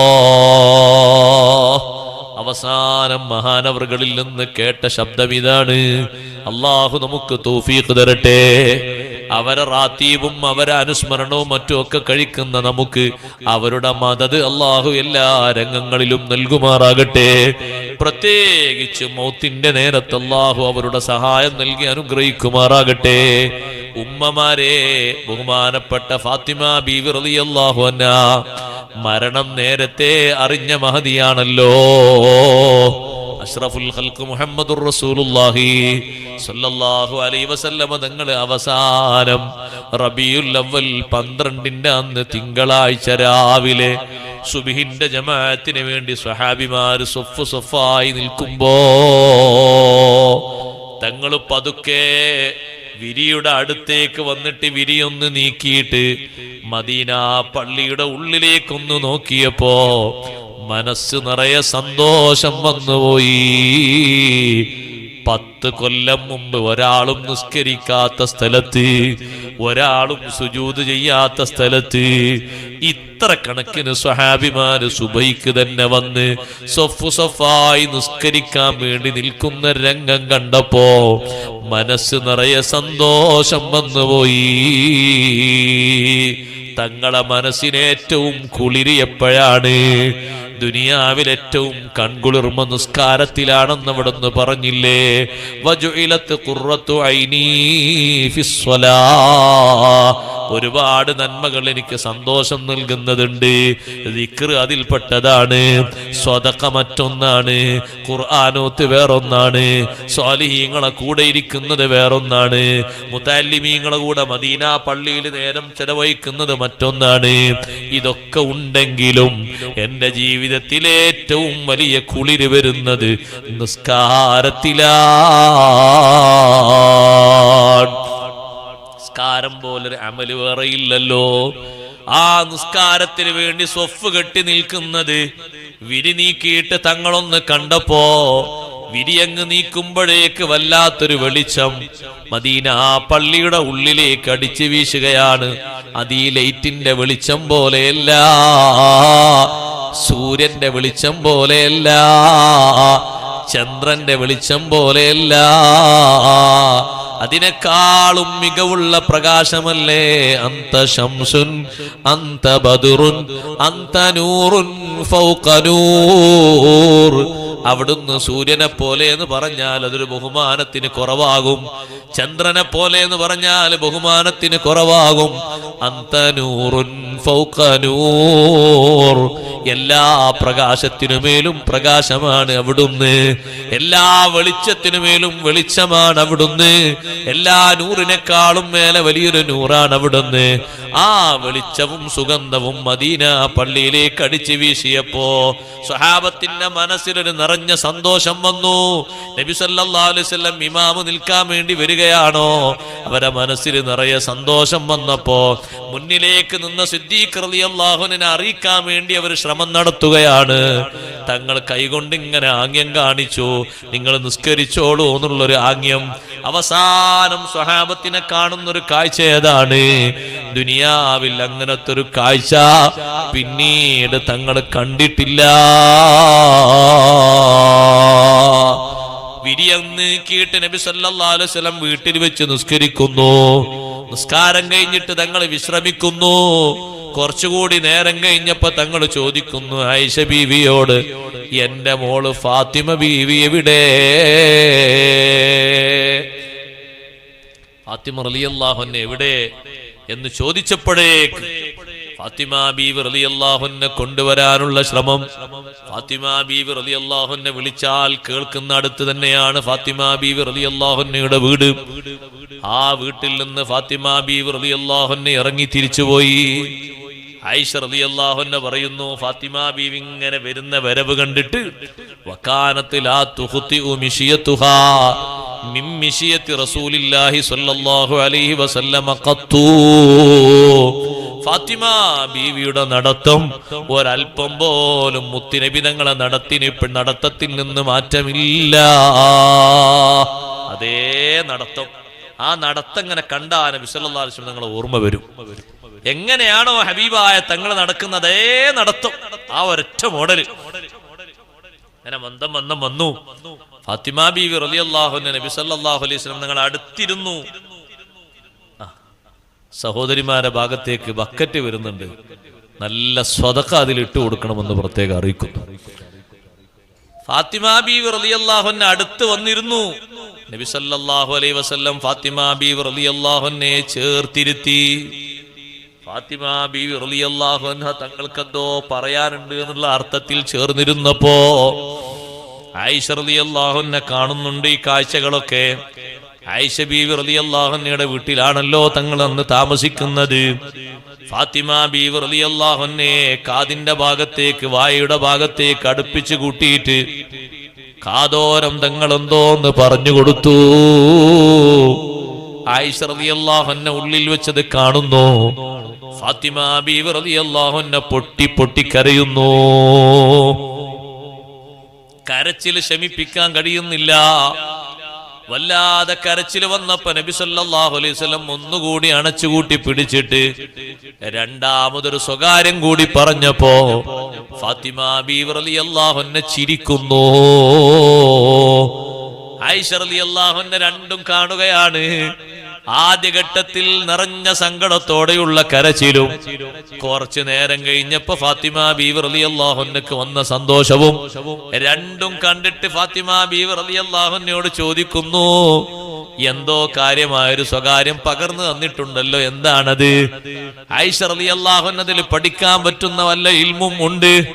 ആ ഒരു വിജ്ഞാനദാഹത്തോടുകൂടെ ചോദിക്കുകയാണ്, എന്താ നബി സല്ലല്ലാഹു അലൈഹി വസല്ലം പറഞ്ഞപ്പോ നിങ്ങൾ ആദ്യഘട്ടത്തിൽ കരഞ്ഞല്ലോ, പിന്നീട് നിങ്ങൾ ചിരിക്കുന്നതും കണ്ടല്ലോ.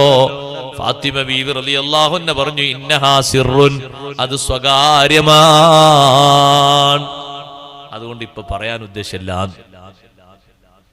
സ്വകാര്യറ്റല്ലേ ഇപ്പൊ കാതിൽ പറഞ്ഞത്, അവിടെ ഇപ്പൊ തൽക്കാലം ഞാൻ പറയുന്നില്ല. പറയേണ്ട ഒരു ഘട്ടം വരും, അപ്പൊ അത് പറയും.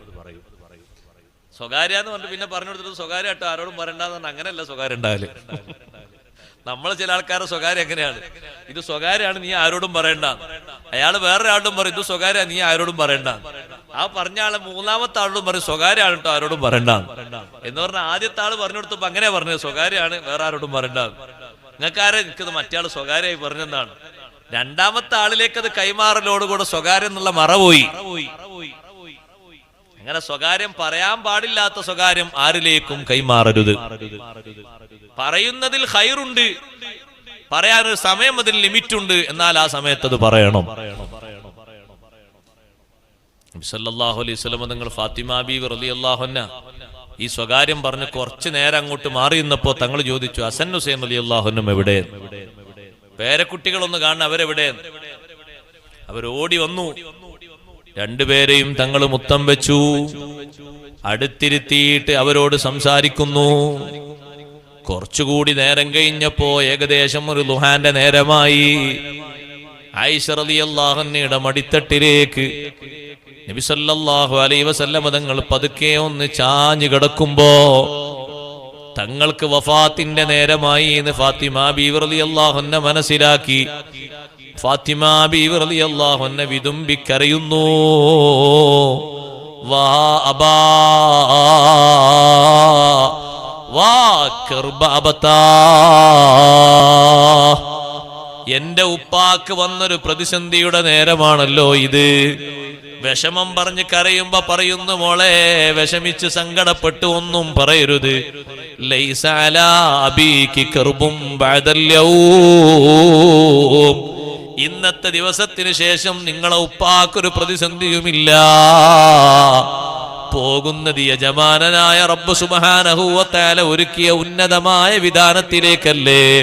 അതുകൊണ്ടൊരു കുഴപ്പവുമില്ല, ഒരു ബുദ്ധിമുട്ടുമില്ല മോളെ.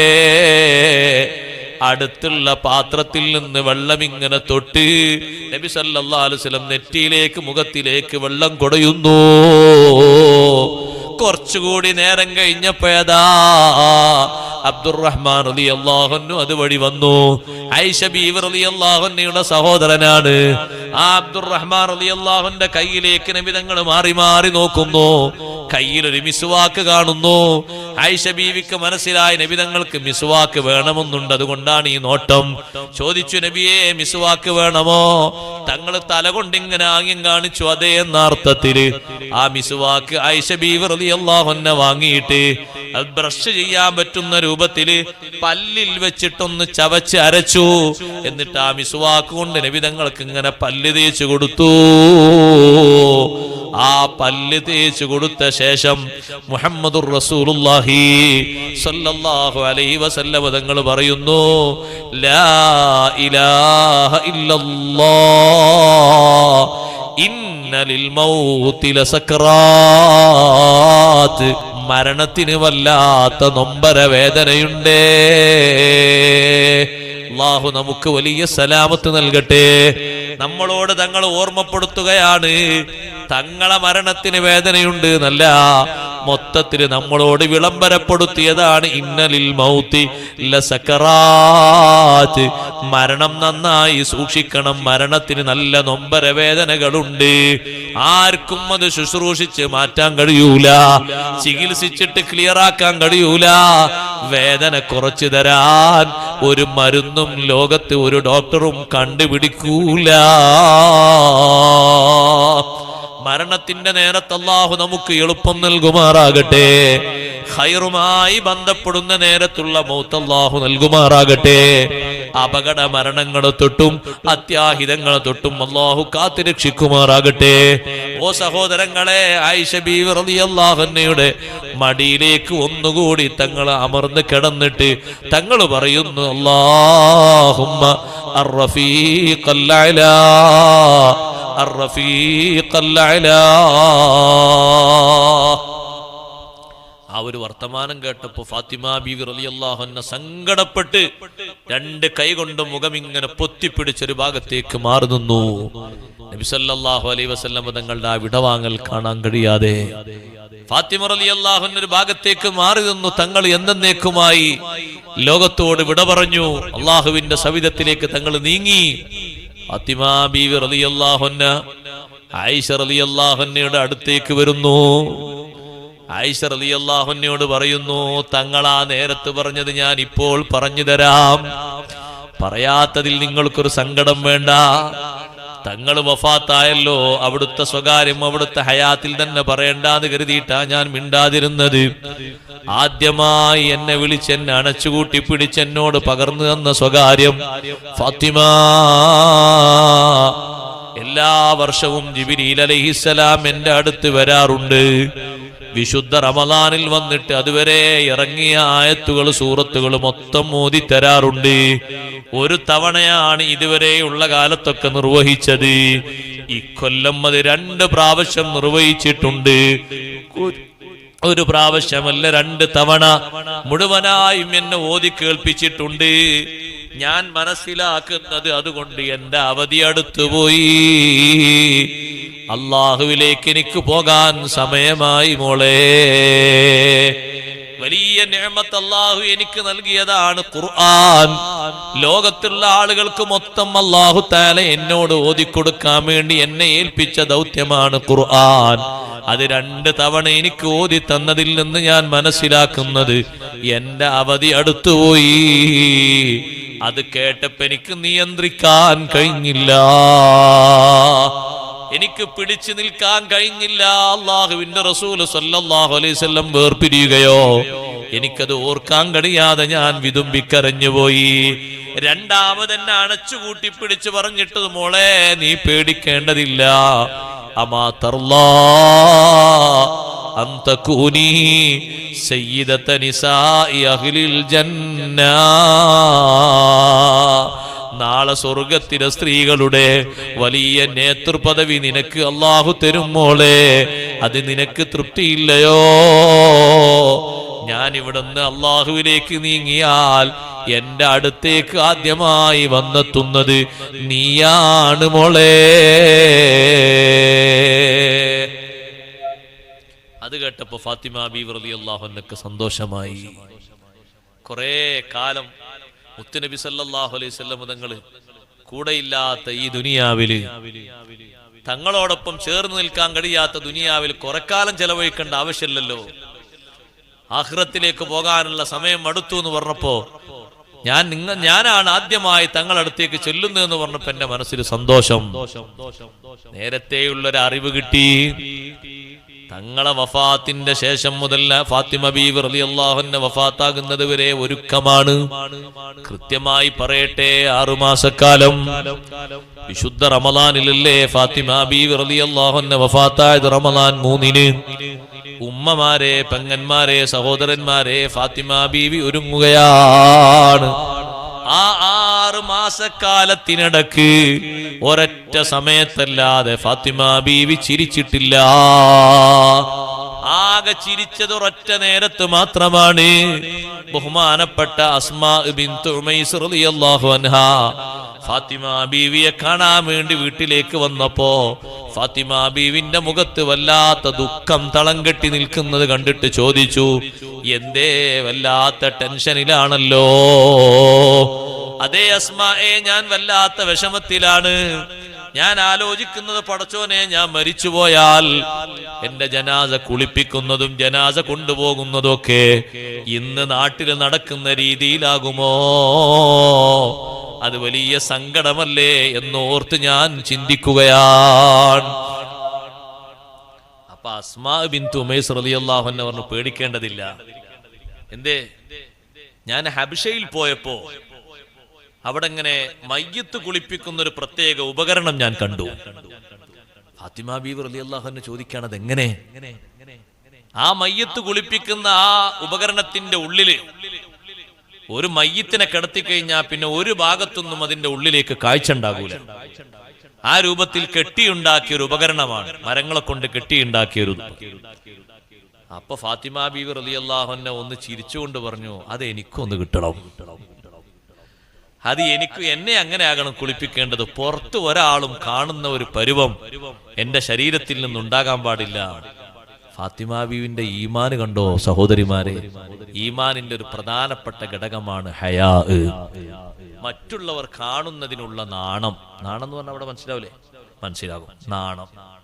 മറ്റുള്ളവർ കാണ്, പടച്ചോനെ എന്നെ വേറൊരാൾ കാണ്, എന്നെ എല്ലാവരും കണ്ടോട്ടെ എന്ന് വെക്കലല്ല. അതിനൊരു ഈമാനും ഇല്ല എന്നാ പറയണ്ടത്. ഹയാ ഇല്ലാത്തവർക്ക് ഈമാൻ ഇല്ലാന്ന് ഹദീസിലുണ്ട്. ഹയാ വേണം, അത് ഈമാന്റെ ഒരു ഭാഗമാണ്, പ്രധാനപ്പെട്ട ഒരു ഭാഗമാണ്.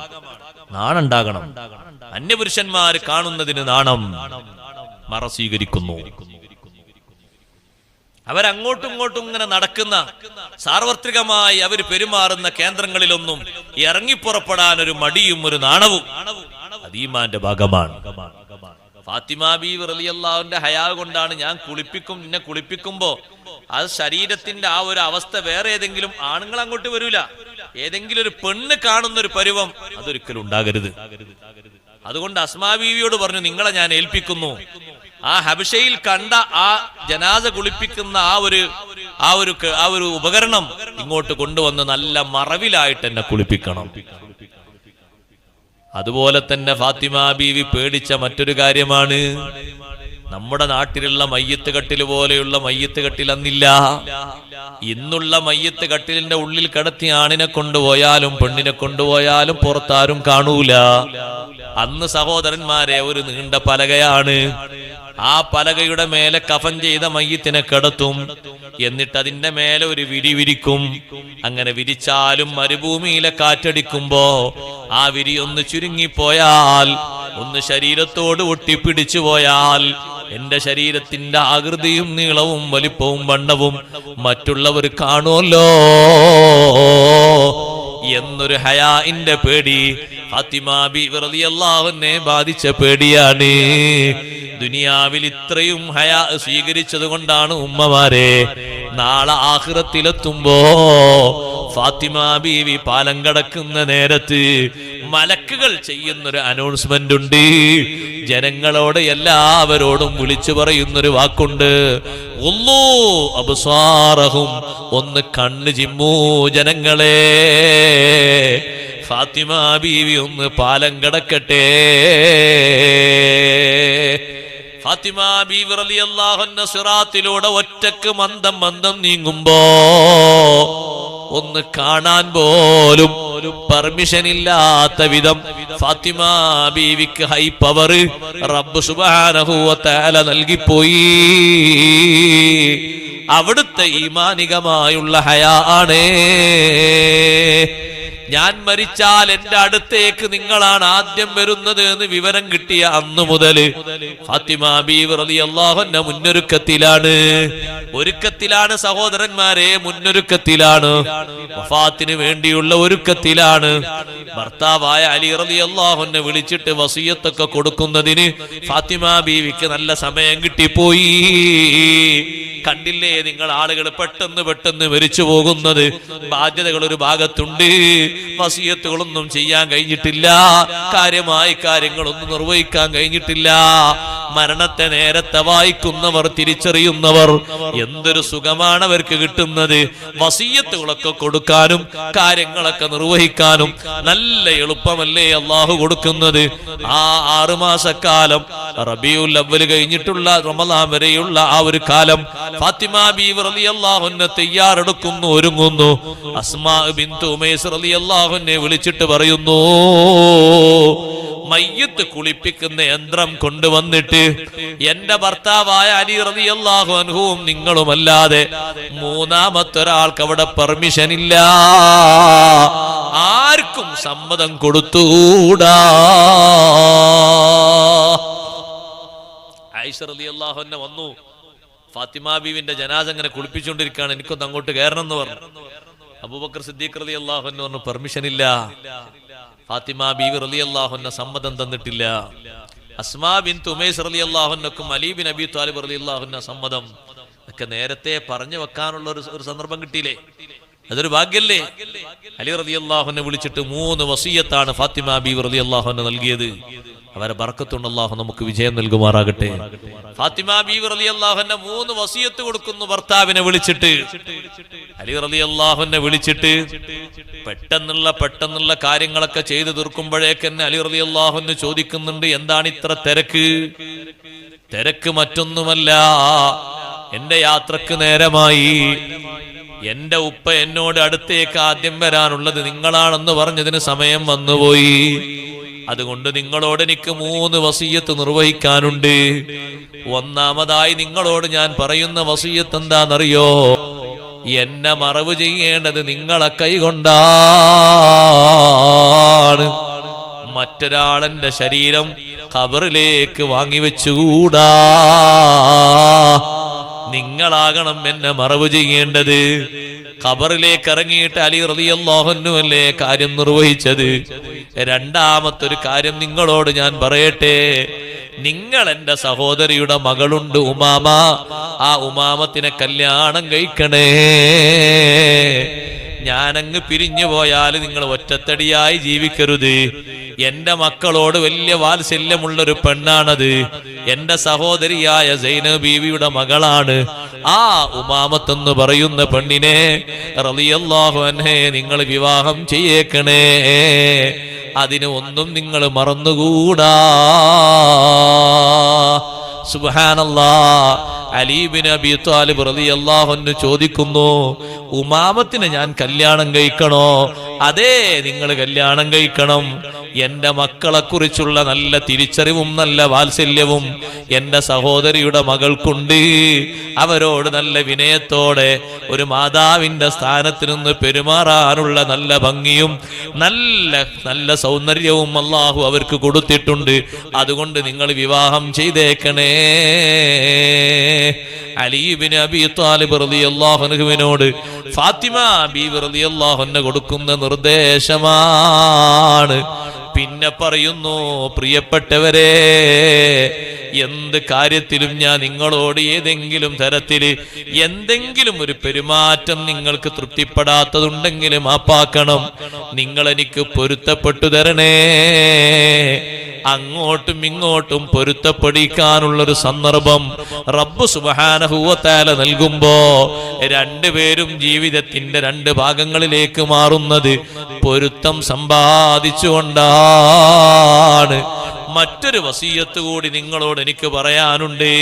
മൂന്നാമതായി നൽകുന്ന വസിയ്യത്ത്, ഞാൻ രാവിലെ മരിച്ചാലും ഉച്ചക്ക് മരിച്ചാലും എന്നെ മറവ് ചെയ്യേണ്ടത് രാത്രിയാണ്. പകലെന്നെ മറവ് ചെയ്തുകൂടാ.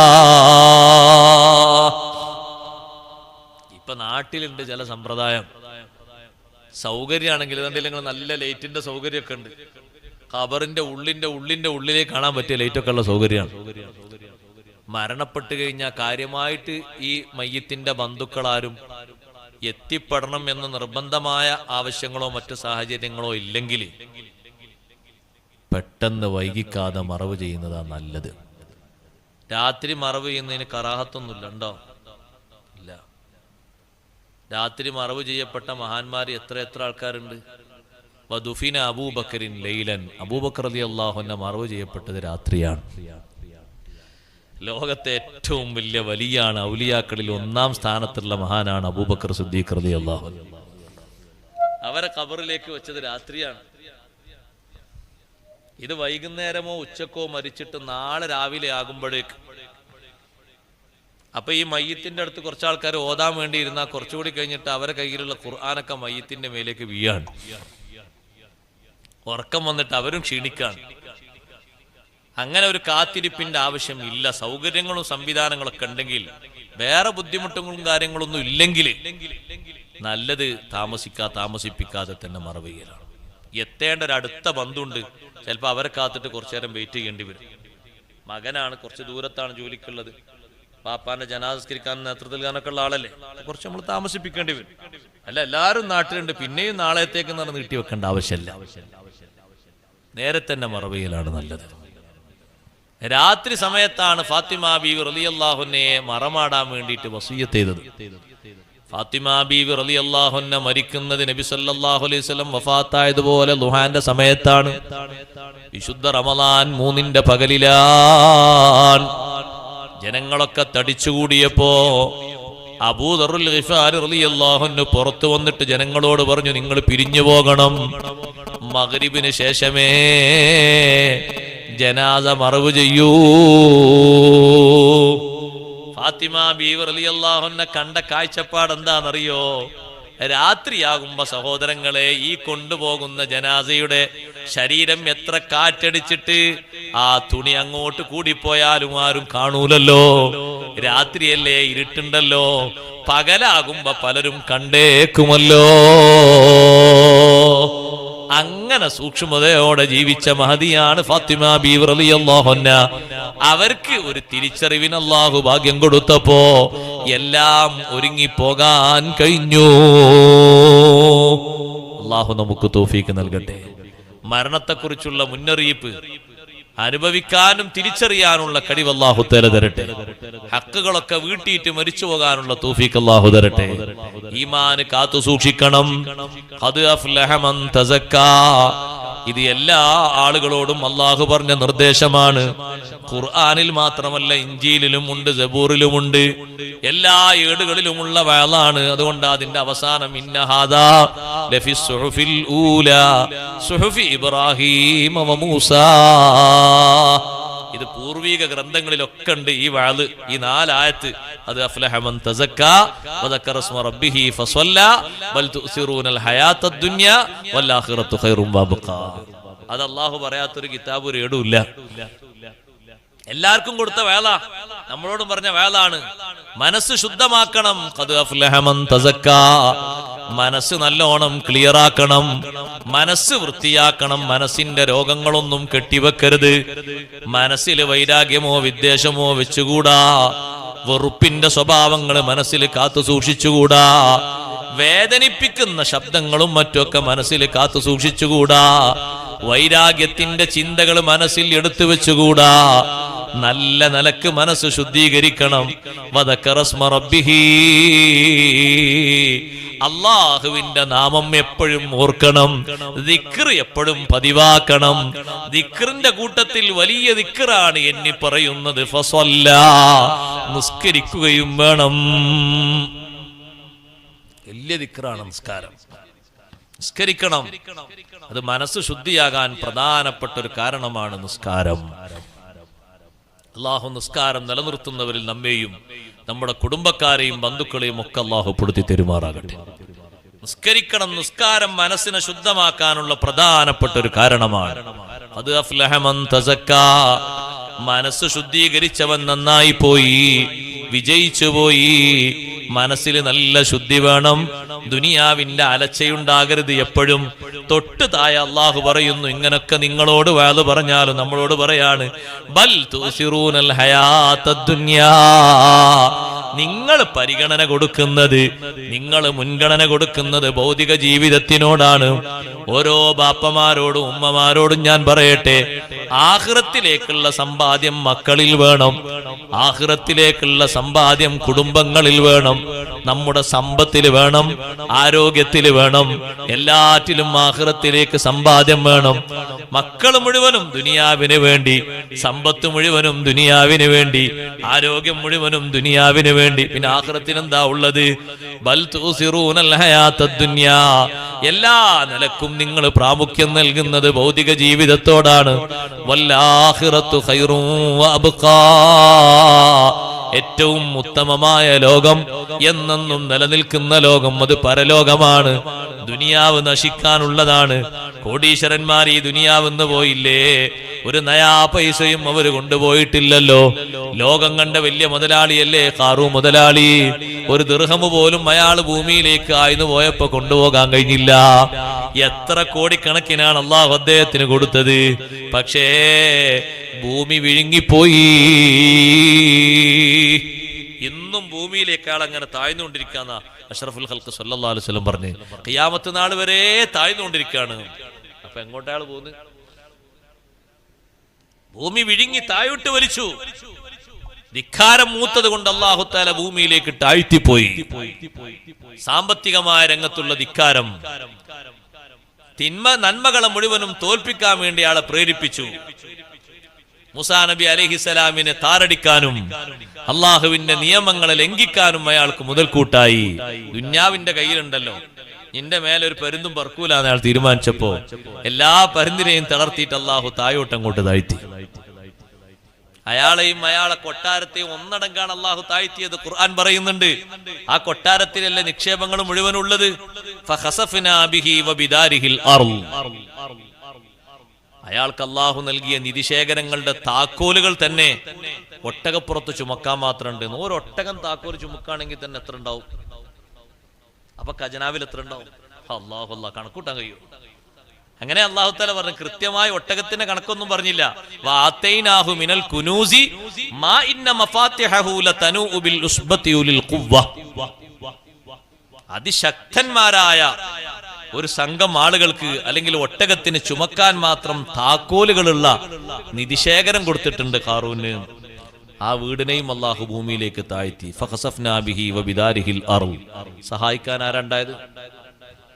ആരുണ്ടായില്ല. എത്ര ആളുകൾ ഉണ്ടായിരുന്നു കൂടെ അങ്ങനെ നടക്കുമ്പോന്നറിയോ? ഇഷ്ടം പോലെ ആൾക്കാരുണ്ടായിരുന്നു. ദുന്യാവ് കണ്ടിട്ട്, ഖാറൂന്റെ കയ്യിലുള്ള ദുന്യാവ് കണ്ടിട്ട് ഖാറൂന്റെ ഒപ്പം കൂടി ആൾക്കാർ എത്ര ഉണ്ടായിരുന്നു? ഭൂമിയിലേക്ക് അല്ലാഹു തആല താഴ്ത്തുമ്പോ ആരെങ്കിലും ഒന്ന് വലിച്ചു കയറ്റിയോ?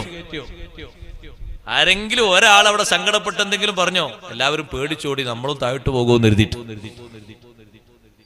കൂടെയുള്ള ആൾക്കാർ പലരും പേടിച്ചു. കൂടെ നിന്ന ആൾക്കാർ പിറ്റേന്ന് അതേ സ്ഥലത്ത് വന്നിട്ട് അവരിങ്ങനെ നോക്കിയിട്ട് പറയാണ്, ലൗലാ അമ്മന്നല്ലാഹു അലൈനാ ലഖസഫ ബിനാ. അല്ലാഹ് നമുക്ക് വലിയ ഗുണം ചെയ്തുകൊണ്ടിട്ടോ, അല്ലെങ്കിൽ നമ്മളും മൂപ്പരെ കൂടെ താഴോട്ട് പോയിട്ടുണ്ടാവും. നമ്മൾ ആ കൂട്ടത്തിൽ നിന്നിട്ടുണ്ടെങ്കിൽ നമ്മളും ഭൂമിയിലേക്ക് ആയിന്നു പോയിട്ടുണ്ടാകും. നമ്മൾ മാറിയത് അള്ളാഹു നമുക്ക് ഇതൊരു നിയമത്താണ്, അനുഗ്രഹമാണ്. മാറിപ്പോയത്, മാറാൻ നമ്മളെ മനസ്സിൽ തോന്നിയത്. പിന്നെ നമ്മൾ ജയിച്ചാൽ എങ്ങനെങ്കിലും ഒരു പണത്തിന്റെ ഒരു തൂക്കം എനിക്ക് എന്നുള്ളവർക്ക് കൂടിയിട്ടുണ്ടെങ്കിൽ താഴോട്ട് പോയിട്ടുണ്ടാവും. ദുന്യാവിനെ പരിഗണിക്കണം. ജീവിക്കാനും ആഖിറത്തിലേക്കുള്ള സമ്പാദ്യത്തിനും അനുസരിച്ച് ഏറ്റവും നല്ല ലോകം പരലോകമാണ്. ശേഷിക്കുന്ന ലോകവും അതാണ്. ദുന്യാവിന്റെ ചതികളിലൊന്നും പെട്ടുപോകരുത്. എന്നോടും നിങ്ങളോടും ഞാൻ ഉപദേശിക്കാണ്. അള്ളാഹുവിന്റെ ഉപദേശമാണ്. ഇവിടെയുള്ള സുഖങ്ങളൊക്കെ താൽക്കാലിക സുഖങ്ങളാണ്. വലിയ സുഖം ലഭിക്കേണ്ട ലോകമാണ് പരലോകം. അവിടെ നമുക്ക് പരാജയമാകരുത്, സന്തോഷകരമാകണം. ദുനിയാവിലുള്ള സമൃദ്ധി ദുനിയാവ് തന്നെ നിൽക്കണമെന്ന ആഗ്രഹം നമുക്ക് തോന്നിപ്പിക്കരുത്. ദുനിയാവിൽ നമ്മൾ നിൽക്കുന്നത് ആഖിറത്തിലേക്കുള്ള സമ്പാദ്യത്തിന് വേണ്ടി മാത്രമാണ്, വേറെ ഒന്നിനുമല്ല സഹോദരങ്ങളെ. ആഖിറത്തിലേക്കുള്ള സമ്പാദ്യത്തിന് വേണ്ടി മാത്രമാണ് ഈ ദുനിയാവിലുള്ള ജീവിതം. സമ്പാദ്യം അതിനാണ്, കച്ചവടം അതിനാണ്, ബിസിനസ് അതിനാണ്, ഭാര്യ സന്താനങ്ങൾ അതിനാണ്, കുടുംബം അതിനാണ്, സൗകര്യങ്ങൾ അതിനാണ്. എല്ലാറ്റിന്റെയും മേൽവിലാസം ഒന്നാണ്. പരലോക സമ്പാദ്യത്തിന് അള്ളാഹു നൽകിയ നിമിത്തങ്ങളാണ് അതൊക്കെ. ഇതൊക്കെ അതിനു വേണ്ടി ഉപയോഗപ്പെടുത്തണം, വേറെ ഒന്നിനുമല്ല. അപ്പൊ എന്നെന്നും ശേഷിക്കുന്ന ലോകത്തിന് വേണ്ടി ദുനിയാവ് കൈയൊഴിക്കാനും ദുനിയാവ് ചെലവഴിക്കാനും തോന്നണം. ചെലവഴിക്കേണ്ട മാർഗങ്ങളിലൊന്നും തടസ്സമായി നിൽക്കരുത്. ഭൗതിക ജീവിതം താല്പര്യമായി മുന്നോട്ട് വരുമ്പോ ദുനിയാവിൽ കൊടുക്കേണ്ടത് പലതും പലർക്കും കൊടുക്കാൻ തോന്നൂല. നിർബന്ധ ബാധ്യതകളൊക്കെ വീട്ടണം. കാരണം എനിക്ക് പരലോകത്തേക്ക് പോകാനുള്ള ആളാണ് ഞാൻ. ദുനിയാവിൽ എന്നെന്നും ജീവിക്കാൻ ഒരാൾക്കും അല്ലാഹു തആല ഇവിടെ പെർമിഷൻ കൊടുത്തിട്ടില്ല. അങ്ങനെ അല്ലാഹു തആല സമ്മതം ചോദിച്ചിരുന്നു മുഹമ്മദുർ റസൂലുള്ളാഹി സ്വല്ലല്ലാഹു അലൈഹി വസല്ലം തങ്ങളോട്, വേണ്ട അത്രയും കാലം ഇവിടെ നിൽക്കാമെന്ന്. പക്ഷേ തങ്ങൾ പറഞ്ഞു, വേണ്ട, എനിക്ക് അല്ലാഹുവിന്റെ സവിധത്തിലേക്ക് വരികയാണ് വേണ്ടത്. അതിനാണ് തങ്ങൾ താല്പര്യം കാണിച്ചു കൊടുത്തത്. ചിന്ത എപ്പോഴും ആഖിറത്തിലേക്കുള്ള ചിന്തയാകണം. മടങ്ങിപ്പോകാനുള്ളവരാണ്, മരിച്ചു പോകാനുള്ളവരാണ്. അതിന്റെ തയ്യാറെടുപ്പോടുകൂടെ ദുനിയാവിലെ ജീവിതത്തെ കാണണം. ദുനിയാവല്ല പരിഗണിക്കേണ്ടത്, ആഖിറമാണ്. ആഖിറത്തിന് പകരം ദുനിയാവിനെ വിൽക്കണം. ദുനിയാവിന് പകരം സഹോദരങ്ങളെ ആഖിറത്തെ വിൽക്കരുത്. ആഖിറം വിറ്റിട്ട് ദുനിയാവ് വാങ്ങരുത്. ദുനിയാവ് വിറ്റിട്ട് ആഖിറം വാങ്ങാൻ കഴിയണം. അതാണ് മഹാന്മാർക്കൊക്കെ കിട്ടിയ കഴിവ്. അവര് ദുനിയാവ് വിറ്റിട്ട് ആഖിറം വാങ്ങിപ്പോയി. ദുനിയാവിൽ കൊടുക്കേണ്ട ഒരു സ്ഥലങ്ങളിലും ഒരു ചെറിയ പിശുക്ക് പോലും അവർക്ക് തോന്നിയിട്ടില്ല. നിർബന്ധ ദാനങ്ങൾ പലതും ഇല്ലേ ബാധ്യതകളായിട്ടുള്ളത്. സകാത്ത് അതിൽപ്പെട്ട ഒന്നാണ്, നേർച്ച അതിൽപ്പെട്ട മറ്റൊന്നാണ്, വാഗ്ദാനം അതിൽപ്പെട്ട വേറൊന്നാണ്. ഹജ്ജിനും ഉംറക്കും കഴിവെത്തിയോ നിർബന്ധ ബാധ്യതകൾ വീട്ടേണ്ടതുണ്ട്. കടം ഒരു നിർബന്ധ ബാധ്യതയാണ്, വീട്ടിയേക്കണം. അയാൾ മറന്നുപോയാ നമ്മൾ രക്ഷപ്പെട്ടു എന്ന് ചിന്തിക്കരുത്. വീട്ടാൻ കൈവെത്തുന്നവരെ അള്ളാഹിനോട് ദ്വാരക്കുക, പഠിച്ചവനെ വീട്ടിൽ തരണം, വീട്ടിൽ തരണം, വീട്ടിൽ തരണം എന്ന് ദ്വാരക്കുക. അള്ളാഹു തആല വീട്ടാളെ മാർഗം തരുമല്ലോ. എന്നിട്ടങ്ങനെ ഘട്ടം ഘട്ടമായിട്ട് വീട്ടുക. മറ്റേത് പിന്നെ ആർക്കും കടം തരാൻ തോന്നൂല. നമുക്ക് നാട്ടിൽ തന്നെ ഒരു പേരായിപ്പോ, നിങ്ങൾ കൊടുത്താൽ അത് ഫീസബീലായി കൂട്ടേണ്ടി വരും കേട്ടോ എന്ന് പറയാം ആൾക്കാർ. ഫീസബീലായി കൂട്ടിയാന്ന് പറഞ്ഞാൽ മനസ്സിലാവോ, തിരിച്ചു കിട്ടൂല. അള്ളാഹിന്റെ മാർഗത്തിൽ പൊരുത്തപ്പെട്ടു കൊടുക്കാൻ വേറെ മാർഗമൊന്നുമില്ല. അങ്ങനെ ആകാൻ പാടില്ല. കൊടുക്കണം, അങ്ങനെ ഘട്ടം ഘട്ടമായിട്ട് കൊടുക്കണം.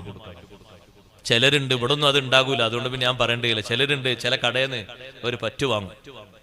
പറ്റ് വാങ്ങിയിട്ട് ഒരു പകുതി പൈസ അല്ലെങ്കിൽ മുക്കാ കാശ് അവിടെ കൊടുക്കും. ഒരു 20,000 പറ്റൂന്ന് കൂട്ടിക്കോളൂ, ഉദാഹരണം പറയാം. ഒരു 15 or 18 കൊടുക്കും, ബാക്കി 2 ബാക്കി ഉണ്ടാവും.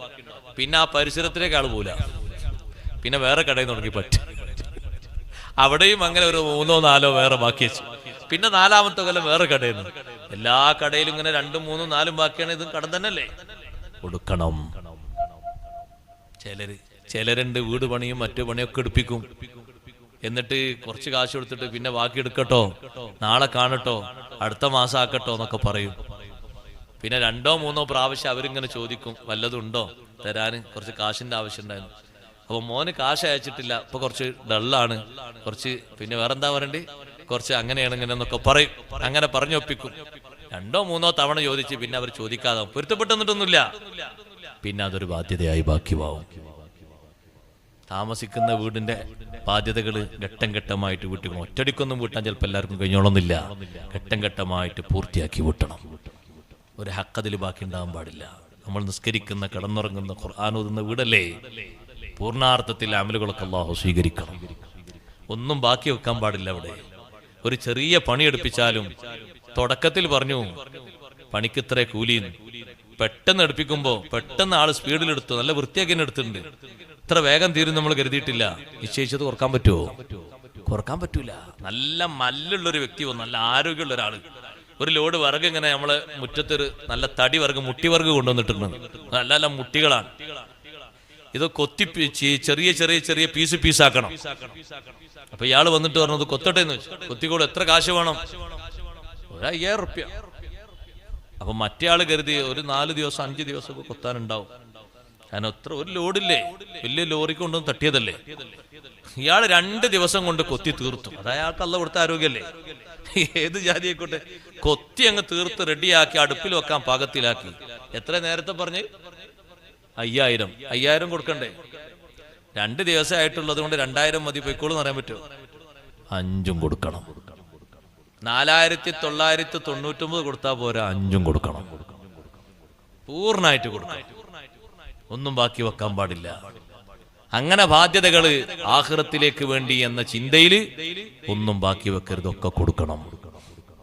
നേർച്ചകളൊക്കെ വീട്ടണം. അപ്പൊ കഴിഞ്ഞ വർഷം നേർച്ചയാക്കിയത് പലതും ഉണ്ടാവും അല്ലേ, ഇഫായ് റാത്തീബിലേക്ക്. ഈ വർഷം നേർച്ചയാക്കണം. ഇനി ഞാനത് പറഞ്ഞോട് ഇനി നാളെ മുതൽ ആരും നേർച്ചയാക്കാൻ നിൽക്കണ്ട. നേർച്ചയാക്കിയിട്ട് ബുദ്ധിമുട്ടായിട്ട് ഇനി നേർച്ച ഒന്നും കൊടുക്കണ്ട. ഉസ്താദ് ഇന്നലെ വയല് പറഞ്ഞിട്ടുണ്ട്, ഒന്നും കൊടുക്കണ്ട കേട്ടോ, തൽക്കാലം കൊടുക്കാൻ കഴിയില്ലാന്ന് എഴുതിയിട്ട് പിന്മാറണ്ട. എല്ലാവരും കൊടുത്തോളൂ. നേർച്ചയാക്കും വേണം, കൊടുക്കും വേണം. റാത്തീബ് വിജയിപ്പിക്കണം. അല്ലാഹു തആല തൗഫീഖ് നൽകട്ടെ. നല്ല ശുദ്ധിയുള്ള മനസ്സ് അല്ലാഹു നമുക്ക് നൽകുമാറാകട്ടെ. റിഫായി ശൈഖ് തങ്ങളല്ലേ നമ്മൾ പറയുന്നത്, ബർക്കത്തിന് ചരിത്രം പറയാതിരുന്ന മോശല്ലേ. റിഫായി ശൈഖ് റളിയല്ലാഹു അൻഹു എത്ര വലിയ മഹാനാണ്. അവരെ മനസ്സ് നോക്ക് നിങ്ങൾ. ആകെ 67 കൊല്ലമേ ദുനിയാവിൽ ജീവിച്ചിട്ടുള്ളൂ, 67 വയസ്സ്. പക്ഷെ ആ 67 വയസ്സും ഒരു 6 നൂറ്റാണ്ടിന്റെ വലുപ്പമുണ്ട് അതിന്. അത്രയും വിശാലമായ പ്രവർത്തനങ്ങളാണ് അള്ളാഹുവിന്റെ ദീനിന് വേണ്ടി അവരുടെ സ്വഭാവം കൊണ്ട് കിട്ടിയത്. എന്തൊരു തെളിഞ്ഞ മനസ്സാണ്. ഒരു തെറ്റ് ചെയ്യുന്ന വ്യക്തിയോട് പോലും കറുത്തൊരു കണ്ണുകൊണ്ട് നോട്ടമില്ല. സ്നേഹമസൃണമായ പെരുമാറ്റത്തിലൂടെ അവരെ നന്നാക്കുന്നു. സുബ്ഹാനല്ലാഹ്. റിഫായി ശൈഖ് റളിയല്ലാഹു അൻഹു ഇശാ നിസ്കാരം കഴിഞ്ഞ് വീട്ടിലേക്ക് വരുന്നു. വീട്ടിലേക്ക് വരുമ്പോ സഹോദരങ്ങളെ, ഒരു റൂമിന്റെ വാതിൽ തുറന്നു കിടക്കുന്നത് കാണുന്നു. സാധാരണ തുറക്കാത്ത ഒരു റൂമാണ്. വാതിൽ തുറന്നത് കണ്ടപ്പോ മഹാനവറുകൾ ഒന്ന് നോക്കിയപ്പോ അതാ നല്ലൊരു ചെറുപ്പക്കാരന്റെ കയ്യിൽ നല്ലൊരു സഞ്ചിയുണ്ട്. ഇവിടെ സഞ്ചി എന്നല്ലേ പറയാം അല്ലേ, ശീലേ സുബ്ഹാനല്ലാഹ്. എന്നാ തന്നെ മനസ്സിലായില്ലേ, സാധനം മനസ്സിലായില്ലേ? നല്ലൊരു കവറ് അതും പിടിച്ച് വന്നിട്ടുണ്ട്. ഗോതമ്പ് വാരുകയാണ്. ഉള്ളിൽ നിന്ന് ഗോതമ്പ് ഇങ്ങനെ വാരി അതിൽ നിറക്കാണ്. ദിഫായി ശൈഖ് റളിയല്ലാഹു അൻഹു ചെറുപ്പക്കാരനെ നോക്കിയിട്ട് പറഞ്ഞു, മോനെ, ഈ ഗോതമ്പ് നീ കൊണ്ടുപോകണ്ട. ഗതിയില്ലാതെ വന്നാളാണ് എന്ന് എനിക്ക് മനസ്സിലായി. ഭക്ഷണത്തിന് വേണ്ടിയല്ലേ നീ വന്നത്. ഈ ഗോതമ്പ് കൊണ്ടുപോയാൽ അത് പൊടിയാക്കാൻ ഒരുപാട് പണിയെടുക്കണം. ഒന്ന് ഉണക്കണം, പിന്നെ ഒന്ന് നനച്ചിട്ട് ഒന്ന് വറുത്തിട്ട് അതിന്റെ തൊലിയൊക്കെ കളയണം, പിന്നെയും രണ്ടാമത് ഒന്നുകൂടി ഉണക്കിയിട്ട് പൊടിക്കണം. അത് അധ്വാനിക്കേണ്ട ഗോതമ്പാണ്. ഉള്ളിൽ നല്ല ഗോതമ്പുണ്ട്, പെട്ടെന്ന് പൊടിയാക്കാൻ പറ്റിയ ഗോതമ്പുണ്ട്. മോന് വാ. അങ്ങനെ ആരെങ്കിലും പറയോ? ആരെങ്കിലും പറയോ സഹോദരങ്ങളെ? അങ്ങനെ ആ ചെറുപ്പക്കാരിങ്ങനെ നിന്നുപോയി. പടച്ച റബ്ബേ, എന്താണ് ഈ പറയുന്നത്? എന്താണ് എന്നോട് ഈ വീട്ടുകാരൻ പറയുന്നത്? ദിഫായി ശൈഖ് റളിയല്ലാഹു അൻഹു വന്നിട്ട് ആ ചെറുപ്പക്കാരനെ അകത്തേക്ക് കൊണ്ടുപോയി. ആ പിടിച്ചു നിൽക്കുന്ന ആ കീശില്, ആ സഞ്ചിയില്, ആ കവറില് ഗോതമ്പ് വാരി നിറച്ച് കെട്ടിക്കൊടുത്ത ശേഷം ചോദിച്ചു, മോനെ, നിന്റെ വീട് എവിടെയാണ്?